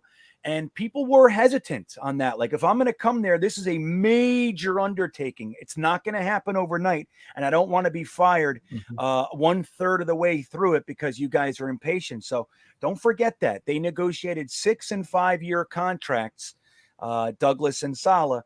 So because they knew what this was going to be, and they don't feel the pressure to do it overnight like so many fans do, because we've been here for me, 40 years. I've been hanging out here waiting. So they don't have that same pressure. So I agree. I don't think anybody's getting fired. And I think, guys, we're just going to have to sit and wait. But I definitely have. I raised my eyebrows a few times this week. I can't lie. So Y2K, what do you got for us tonight? You were digging into the statistical aspects of what we're dealing with. What do you got for me tonight? Well, did you want to talk a little bit about Zuniga? Didn't you say? Yeah, we could do that first. So Zuniga, how much has he played this year? Give me some snap counts and stuff like that. Okay. So all week 1 through 7, he played a grand total of 0 snaps. 0 snaps, everybody. Now, why was that? Was it because he sucks? According to the vast majority of Jetsnation, that would be a yes. Right. He was coming off of an injury, which is why he passed waivers. Everybody's nuts. James, I think you're frozen, by the way. Oh, there you are. Okay. I'm frozen? Or James? James was for a second, but I think he's okay now. Yeah, it happens to the best of us. He was laughing without moving his mouth for a minute. I'm like, wow, he's been too. So Zuniga was injured at the end of the training camp and everything. So he cleared waivers because nobody wants to claim an injured guy. And he's been sitting there healing up on our practice squad. So he came in week 8 then. Is that correct? Week 8, that's correct. All right. What's he done since then? How many plays is he getting in, you think? He played 21 snaps that week, which is 38% of the defensive snaps. Okay. 38%. Then week 9, he played 22 snaps, which was 35% of the snaps. And this past week against Buffalo, back to 0. 0. Interesting. And the other thing that surprised me, I didn't even know this happened until I looked this up. I think I was just so out of it. I didn't even know that Hamilcar Rashid Jr. played his first snaps of the season. Yeah, he played special teams, right, James? Yeah, what happened there? 16 snaps. He played quite a bit. He played some snaps at edge, yeah. Yeah, 16. Yeah, I think I saw he's 55, isn't he? I think I saw him being held. I saw that. He was coming around the edge and they had him by the neck. No call, as usual. No call. That happened a few times to a few guys. So the point with Zuniga is that, look, dude, his first game he came in, he played 38% of the snaps, and he got a sack and forced fumble. I think he's got, 6 tackles on the year or something like that. Nothing crazy, but we're going to have to give him a second. You know what I mean? He didn't play barely. He played 4 games last year or something like that. Let's just slow down on Zuniga, everybody. He's not a bust. He might be, but we don't know yet. You know what I mean? Like James was saying, he came out of Florida. He was known as a pass rusher down there. I also watched every snap of his. The only concern with him was the injury. He was injured his last year, and so it was a risk taking him. If he wasn't injured, he was looking like a second-round pick. So what are you going to do? So there's the Zuniga. What do you got for Miami? Now we're going to play the Miami Dolphins this week. What are we up against here, Y2K? So, you guys pick. Would you like to talk about the Miami offense or the Miami defense? Where would you like to go? What do you think, James? What do you want to talk about? Let's go with the Let's go with the defense. Ooh, okay. So Miami is giving up 383 yards per game. That's 29th in the league. Not very impressive. The real strength of the defense is stopping the run. They're 15th in the league in yards per game against the run, whereas they're only 28th against the pass, which for me is a little surprising considering you have the likes of Xavier Howard and Javon Holland, their rookie safety, who looks fantastic. He is a real playmaker. If you don't know him yet, get used to him because we're going to be seeing him for a long time. One of the other things, though, with the Dolphins, though, we talk about turnovers a lot. They've got 18 giveaways, but the defense does take the ball away. 15 takeaways this season. So even though the Jets, they don't have the best turnover margin in the world, they do take the ball away. So interesting. They are an opportunistic defense. Yeah, we got our first defensive back interception last week. Yay! And that brings our grand total to two. I think it is 2 picks, but we got some fumbles and stuff. So we're still hanging around. Now, the differential is obviously skewed by how willing we are to hand our ball away on offense. We love it. We love it. Throw them the ball, fumble the ball. We don't give a shit. Here, take it. Take our ball. So that's definitely not helping us. But we are leading the league in giveaways. Yeah, I'm sure that's not going to surprise anybody, but we are leading the league in something. Feels about right. So now, as far as their defense being better against the run, but like you said, it is surprising because they have some talent in the backfield there. James, what do you think about our ability to get to their defense and actually capitalize on some of this? And how do you see, like, where are our strengths and what do we have to do to try to take advantage of their 29th ranked defense? Yeah, so what the Jets wide receivers are going to have to do is they got to get some separation out there in terms of, their ability to separate from these defensive backs. It was a rough one against Buffalo, but I'm not putting it all on them because Buffalo is they're on a different level in terms of their defense. That's kind of why I made the point earlier of why I didn't put everything on Mike White, in his ability during the game and his 4 interceptions, just because they're so sound. You want to talk about a team that, we hope where the Jets get to one day in terms of knowing their assignments, recognizing the play, playing with instincts. That team, that Buffalo Bills defense is the team to watch there. And so they had a lot of trouble separating against those defensive backs. And it's really not going to be, even though, 29th ranked defense in the past, it's really not going to be that much easier with a guy like Xavier Howard, at the cornerback spot. And, Adam mentioned Javon Holland out of Oregon, the rookie. He's been playing phenomenal football. So where I think the matchup has to be is the Jets wide receivers have to find a way to be able to create separation to help Joe Flacco in the passing game. But also, I wouldn't just shy away from the run game either. I think you got to get back to that run game a little bit here. It feels like it works here and there. I feel like at times, though, people hate the run game for some reason. They do. I feel like that. I feel like every time, once you run the ball for negative yards, I feel like Twitter explodes and it's never run the ball again. That's terrible. It's not working type of thing. People are very quick to abandon the run. So I think they have to start this game off, run the ball.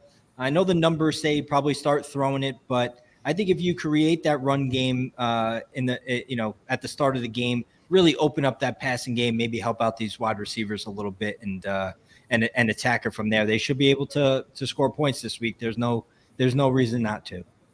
Now, do you think Joe Flacco, and Adam, I'm curious your thoughts. Do you think that Joe Flacco gives us, we touched on it earlier, but do you think Joe Flacco gives us the better opportunity to implement what you're talking about, capitalizing when our receivers do get that little bit of space, and their pass rush seems to be good, so or at least they pressure the quarterback a lot and hit the quarterback a lot. You think Flacco's the smart choice here? And James, I'll go to you, and then I want to hear what Adam says. I think it has its benefits in terms of, if they're preparing for the Miami to potentially pull out what they pulled out against the Ravens, I think they go with experience because Joe Flacco has the ability to maybe diagnose where blitzes are coming from and that nature. Mike White, he's been in the league for a few years, but he's only a few game starter here, 3-game starter. So I think they went with the experience, but I do also think they believe that he could throw the ball down the field better. And if that's what it comes down to, and that's what they need to do to open this game up, then they have the ability to do that. Whereas Mike White is a little bit more deficient in that category. Interesting. Sorry about the camera. I'm good. I promise. Adam, what do you think? You think Flacco was the smart move as far as trying to take advantage of some of the inadequacies that the Dolphins present?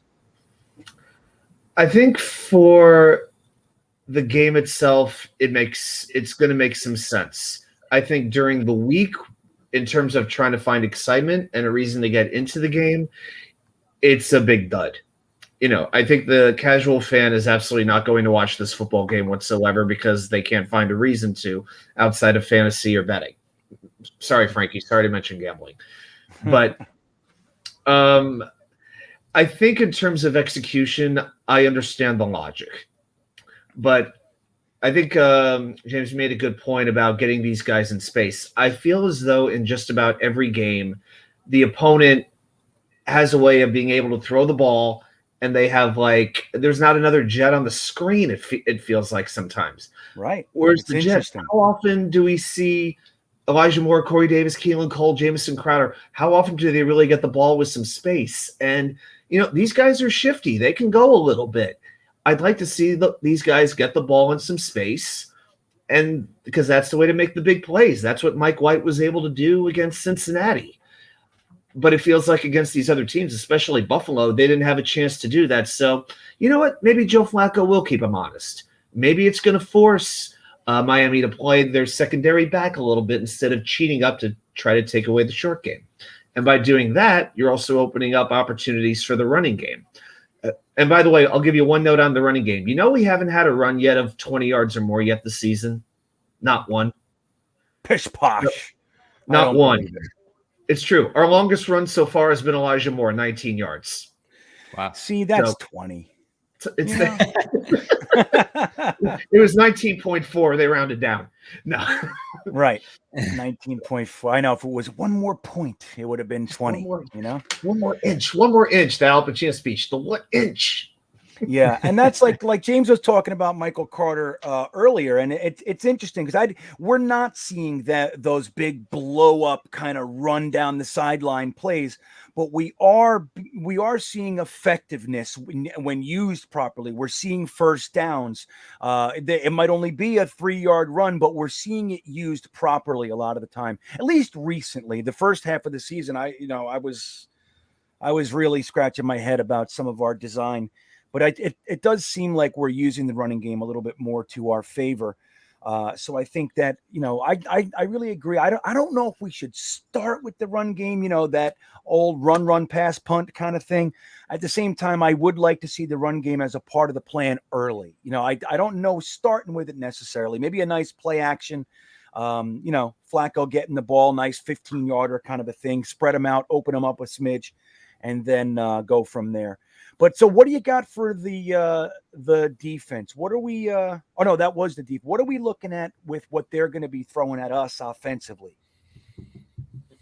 On the surface, not impressive. They're 29th in the league in yards per game, 302. Points per game, they're 28th in the league. They're averaging 17.7 points per game. But this is what I want to see. They are last in the league in yards per game on the ground. They're averaging 73 yards per game. If this run defense can't get it right for this game, if Foley can't come back, Quinnen, Sheldon, all these guys, all bets are off on this run defense because this is a tailor-made matchup to dominate. Just Myles Gaskin, he's averaging 3.4 yards per carry. He's got 1 touchdown. His biggest ability is to catch the ball out of the backfield. He's got 38 receptions. I'm actually more worried about Tua running with the ball than throwing the ball. Interesting. In this case, here's another number. Tua is 28th in the league in yards per pass. You thought Mike White didn't throw the ball far? Tua can't throw it much farther than that. Yeah, but here's the big question about their run game. Do they have a run of 20 yards yet? That's what I want to know. Yeah. By Sunday afternoon, they very well could. I'm telling you. Well, isn't that the scary thing? And then, James, I really want to hear how you feel we match up against them. But the fact that they have, their running game on the ground might not be that effective, but the fact that they do have backs that can catch scares the shit out of me. That seems to be one of those areas we just have not figured out how to stop. That and tight ends with quick, shorter routes. And we just can't seem to figure out when a running back flares out to the flat or just a regular old fashioned screen. We have a lot of trouble with that. So, James, how do you think, like Watu just said, he said, this is a game that is really on paper tailor made for the Jets defensive line to have a big game. Do you think that's what's going to happen? And how do you see it? Do you agree that this is a game that really we could take advantage of? Yeah, absolutely. I think the Dolphins offensive line is one of the weaker, if not maybe the weakest unit in football. And so Adam kind of nailed it and nail on the head there. And I'll take it a step further. The run defense and the front four should be able to dominate this game, but they should also be able to create pressure on Tua with the front four in the passing game. I think this is a game where you look at it and you're like, if it doesn't get going now, I don't know. I don't know when it's going to get right. going. Type of thing. And that's the God's honest truth. They have an ability here to get some mojo going back. But I also do think, Saleh, they have to make some kind of an adjustment. Not saying throw the scheme out the window, but this scheme, I kind of break it down in two things, right? You got the scheme and then you got the execution of it. The scheme here is it's 4-3, get pressure with the front four, drop guys into a zone, don't get beat deep, keep everything in front of you. And unfortunately, it hasn't really worked on the execution part of it, but also they're not getting pressure with the front four. So they have to be able to change up that look. Maybe it's just a pre-snap look where they try to throw the quarterback off. But everything seems very predictable right now in terms of what the Jets are looking to do on defense. And so they're not very blitz happy, which I think would help the young guys on the back end.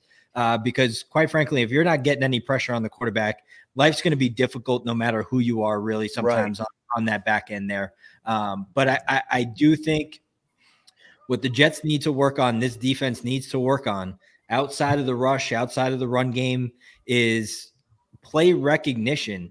Sometimes some of these guys are looking in no man's land. And like you said, that's why the running back screen works so well, because guys aren't recognizing that the linemen are releasing, the O-line is releasing out for the screen, and they're still looking in the backfield. Or they're like licking their chops, like, oh, look at my opportunity. I'm going to run in the backfield and get a big play. And they're just like, it's like they look like fools, don't they sometimes? Yeah, and it's a couple plays just kind of stand out, and for whatever reason they stand out. But the Colts game, they had really kind of like a tight end delay, right? So it's a play action, tight end's on the right hand side, and then he kind of delays and he drags out to the left, and he was wide open. It was a guy I don't know if anyone's ever heard of. I don't even know if he's I don't know if it was a practice squad type of guy, but he went for 20 yards. He's just wide open because the linebackers, they just failed to recognize that he was going to release there. And the Bills on the first drive, I think maybe it was the second or the third play, they ran that exact same play. Josh Allen, did the outside zone play action fake, and their tight end Dawson, I don't know, I might not Dawson Knox, maybe I think it might have been Dawson Knox. Yeah. He delayed, released out, and he was open for a 17-yard gain on just a very simple drag. And you see the linebackers look back like, holy crap! It was kind of one of those oh shit plays. Totally. Like I just definitely messed up. That was Delshon Phillips. I know the exact play you were talking about. I was pulling my hair out on that play. You could see it developing. You could see it, Oh yeah, you saw it. Oh, even you're watching the broadcast over version. The defensive line right there. It's like, oh, here comes 20 yards. Just that's it. And you see it happen with those end arounds, right? Maybe it was Emmanuel Sanders. He went for like it was like 17, 20 yards, but all that kind of stuff is just failing to recognize where you're supposed to be, what you're supposed to be doing. It's the instincts, it's the play recognition. So the coaching staff needs to adjust here to get them in a better spot, and maybe that's just sending some more blitzes here and there, doing some more pre-snap things, but. I do think the Jets should be able here to get some pressure on Tua, and at the snap of the football, it's on them. They need to recognize where their keys are and play football. So I think it is a good opportunity here to at least get back on track. I'm not saying they're going to shut the Dolphins out, but to get back on track a little bit here and play a physical football game on defense. Yeah. It's funny though, man. If we do, let's say hypothetically, like you guys are saying, there's a lot of potential here for this to be the game that the Jets, we are matched well. So let's say it all clicks and we, 24-3 kind of a thing. What do you think the Jets fans will be saying on Monday morning? What do you think? Adam, what do you think? If we beat them 24-3 and everything clicks, what do you think Jets fans are going to be saying about the rest of our season? Oh, great, but it was Joe Flacco who did it. Who cares? Oh, really? I think that's mostly what we're going to hear. It's going to be complete cynicism. It's going to be like, whatever. It's like out of the Major League movie. They're still shitty. Yeah, right. What do you think you'll hear, James? If it all clicks and we beat the Miami Dolphins to the tune of 24-3, what do you think we'll be talking about on Monday? Oh, I think we'll be right back to where we were after the Bengals. I do. I think I'm not saying me, but I think people will lose their mind when the Jets win. Things are just off the rails. I think actually Michael Carter. I haven't watched the One Jets Drive yet. I think they might have released it sometime this week, whenever they today. Yeah, it came out like an hour before we started. I saw a clip and Michael Carter said that he had a conversation yesterday or whatever day it was this week with Elijah Moore, and he told Elijah Moore, he's like, "Listen, like when we win, we're going to be like a big topic in the biggest city in the entire world." And I think he just means when we win, the fans, they get right back into it. And so I kind of agree with Michael Carter's sentiment there. If the Jets win, things change on the dot, because just how we're just not really used to seeing a lot of wins, unfortunately. You know what would excite me? Let's keep Miami to like 10 points. If this defense can hold an opponent to under 25 points for the first time since week 1, you know what? That would excite me. Yeah. Let's see this defense have a great game. I'll tell you what, I know, look, man, I'm kind of sour. Like I said, I'm an optimistic guy. I'm a constructive guy. But about 15, 20 minutes ago, I started having this weird feeling while listening to you guys. I think my Thursday is really, I think I got Thursday-itis. I think we're going to kick their ass. That's what I think all of a sudden. You guys are getting me. You're on to something here. I'm in. I think we're matched up perfectly, and we're going to stomp mud hole in their ass. That's what I think we're going to do. Let's go. And that's the bottom line, because GreenBean said so. Well, hey, man, I've been right about 0 times in the last 3 years, so I'm still hanging on to my Joe Douglas idea. But let's see here. David Gerard, thank you for the super chat, my friend. He says, this is a good question. He says, as a 23-year-old Jets fan, why should I be optimistic? So, Adam, what do you think? I mean, how old are you, Adam? Are you 25? How old are you again? I'm 40 years old, if you can believe it. Get the hell out of here. I'm 40 years old. Why do we look so different? What is this? I don't know. We've been a Jets fan the same amount of time, but I don't know. I'm still dark. Yeah, I was born in 81, man. I was born in 81, graduated high school in 99. That's the truth. You're 40. My wife's age. Almost. My wife's a little younger than you. But so what do you think though? For a young chipper 23-year-old Adam, what do you think? And we'll try to help him out. Why should he be optimistic? What has he got to hang his hat on? David, you and I root for a lot of the same teams. I know this, and the best thing I could say is, and I see this from other people, you are developing character, you're learning loyalty. And that will go a long way, because these other people will tell you, just pick another team. It'll never be the same. If you went and rooted for, say, the Packers or the Steelers and they won a championship, it'd be like kissing your sister. It doesn't – it's good for about 5 seconds. It's just like, no, it doesn't matter. So you know what? You ride it out. You build the community, like this crazy community that we're all in together. Yeah, we go at it, but at the end of the day, we're together. We love each other. And one day, when we even just win a division, for crying out loud, one day that will happen. I might be in a wheelchair, but one day it will happen. It is. We're going to be able to look back on these days and laugh. Do you remember the days when, when we were drafting Calvin Pryor and we were drafting Kyle Wilson? So, man, I'm telling you, Hang on, because when the highs are high, they are amazing. I was in Indianapolis for both Jets-Colts playoff games back in the day. And the energy, the camaraderie, I felt those days in a win and a loss.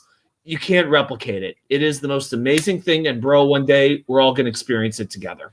You hang in. That. See that, man? David, hang in there. James, what do you got for David? Does he have anything to hang his hat on? What do you think? Yeah, no, it's exactly like Adam said, man. It's the grind. It's, don't go running scared. Well, eventually, right? Just think, right? There are some organizations right now that we think of as, that David probably knows as a 23-year-old, maybe a team like the Patriots, and all he knows is they've been great forever. There was a time when it wasn't like that for the New England Patriots. There were a time where there were probably people or fans that are like us, that are like, when is this thing going to turn around? And it turned around for them in obviously historic fashion. But when we win that Super Bowl one day, I don't know when it's going to be. It could be a long time from now, but it's going to be the sweetest win you can ever imagine at that point in time. I love it. You guys are okay. And I agree with them, man. I mean, look, there was a time 23-year-old guys think the Seahawks are a great organization. Right. The Cardinals, dude, I went to in 2005-ish. I was in a whole bunch of rehabs. I was living on the streets in Newark, sleeping in hallways and shit. I wasn't paying attention to football the way I usually do at that time. When I came back to life and I went to a rehab and my friend told me that the Seattle Seahawks just lost the Super Bowl, I laughed. Get the fuck out of here, Seattle Seahawks in the Super Bowl. And he's like, no, I'm serious. Holmgren went there. And I was like, what? With Hasselbeck? I'm like, I felt like I was in the Twilight Zone because the Seahawks were the laughing stock of the NFL. It happens, man. Something sticks and the team turns around, and that's going to happen for us too. I want to thank Keith Herring for the super chat. It doesn't have a comment or a question, Keith, but I do appreciate it, my man. I appreciate that so much. And before we wrap it up, I want to just bring Jeremy on for one more final question. Let's see, where is he? He's right here. Hey, look at this guy. What are you doing? So I'm not picking my nose. That's right. I want to make sure. You can't just bring somebody on. They're like doing something, and it's like, then I'm filled with regret, and I gotta say I'm sorry. I hate saying I'm sorry. So let's do this before we wrap it up.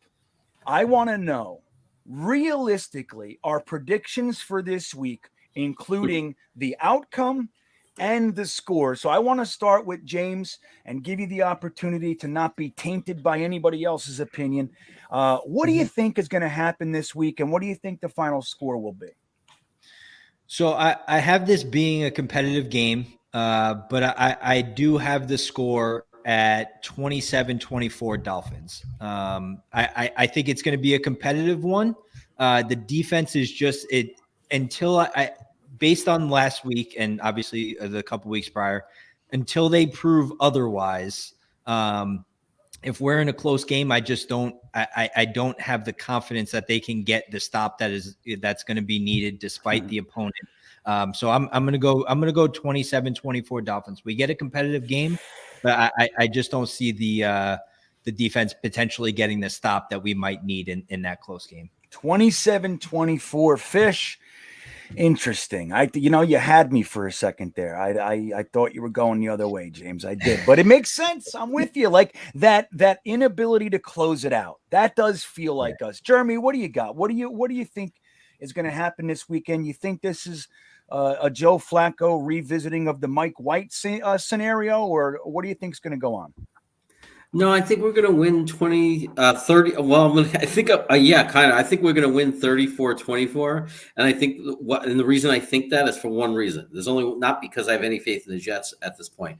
I think they're going to win 34-24 because I think that it's just, you could feel the story already. You could feel the national media saying, should the Jets just stay with Joe Flacco for the rest of the year?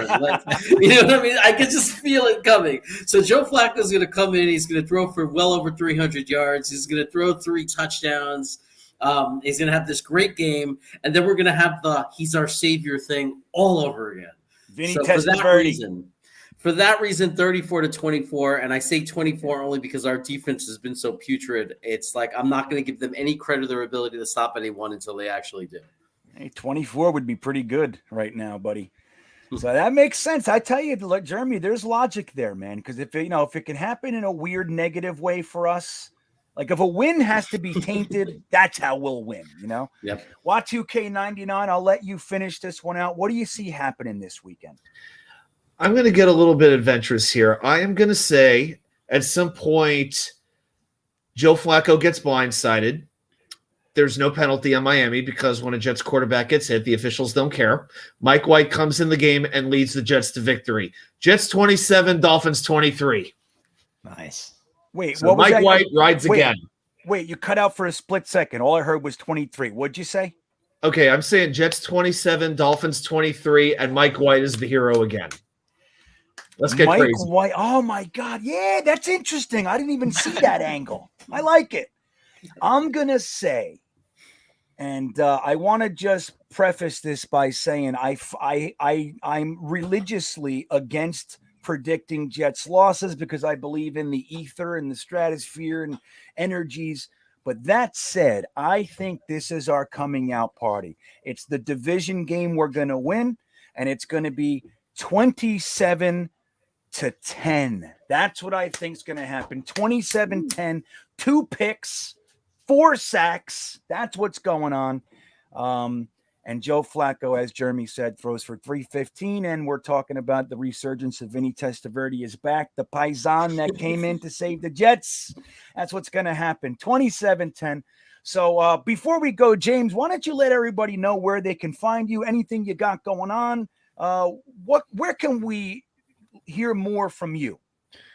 Yeah, so I'm on Twitter at BSB_breakdowns. I have an Instagram, but I don't really use it. I find it very difficult. So I'm on Twitter, semi-active during the week, and then mostly active on the weekends. And then I do write articles and film reviews for Jets X Factor at jetsxfactor.com. So you can find me there as well. And always love interacting with the Jeff fans. So and I really appreciate you guys having me on. Anytime I could talk ball, I'm a pretty happy guy. So I appreciate it. All right, well, good, because you're booked tomorrow night. We're going to do a late show, 1 a.m. Yeah, well, listen, man, you're awesome. I sincerely like your takes on things, and I enjoyed your presence here. I want to thank everybody in the chat, but real quick, Jeremy, you got anything for anybody? Do I got anything for anybody? Yeah, you want to let anybody know about anything? Well, everybody knows that by now, tomorrow night, 8 o'clock, Frankie from Flatbush, that's the name of the channel. We got our little show, Calmness and Chaos. And then we're going to be back on, it's an exciting show for us, GreenBean, on Saturday, 11 a.m. Eastern. We're going to have our friend from New Zealand on. So it's going to be really exciting to hear his story about how he became a Jets fan. I think he's Australia, isn't he? Bismo Charismo is Australia, yeah. But he'll be our guest on Saturday morning on New York Jets Worldwide. Thank you for mentioning that. That's a good one. 11 a.m. on Saturdays. Y2K99, what do you got cooking? Anything you want to let anybody know about before we wrap this up? The Virginia Jets fans are always meeting every game in Norfolk at AJ Gators. And this week I'll be hosting halftime trivia for the club. And the topic is going to be the 2020 Jets.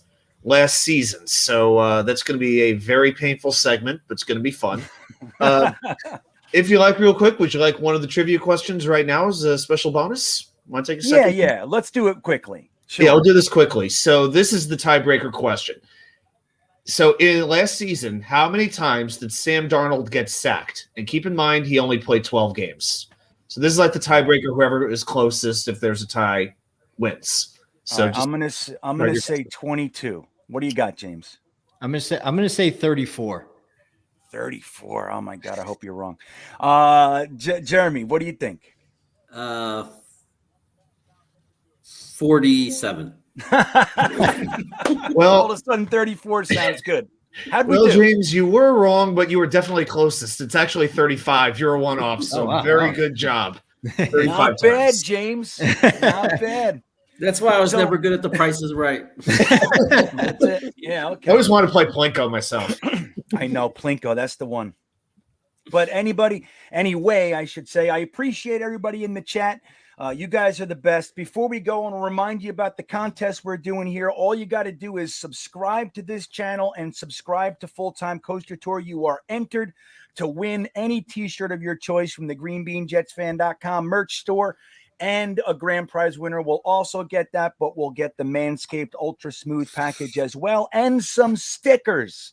So please go ahead, and if you haven't subbed, now is the perfect time to do so. I'm trying to get to 5,000 by the anniversary of my 1 year on YouTube, December 27th. So I would appreciate it. And thank you to the guests. James, you're awesome. Jeremy and Adam, I appreciate your presence as always. And that'll about do it. Thanks again, everybody in the chat. We will see you some other time. Have a great night, everybody. Yeah, here we come, baby. Here we come. Here come the Jets, man.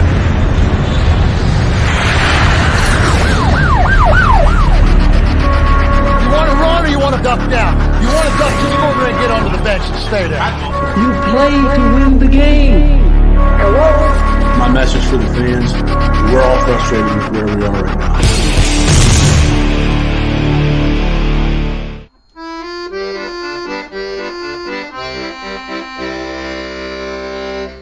Jets, Jets, Jets.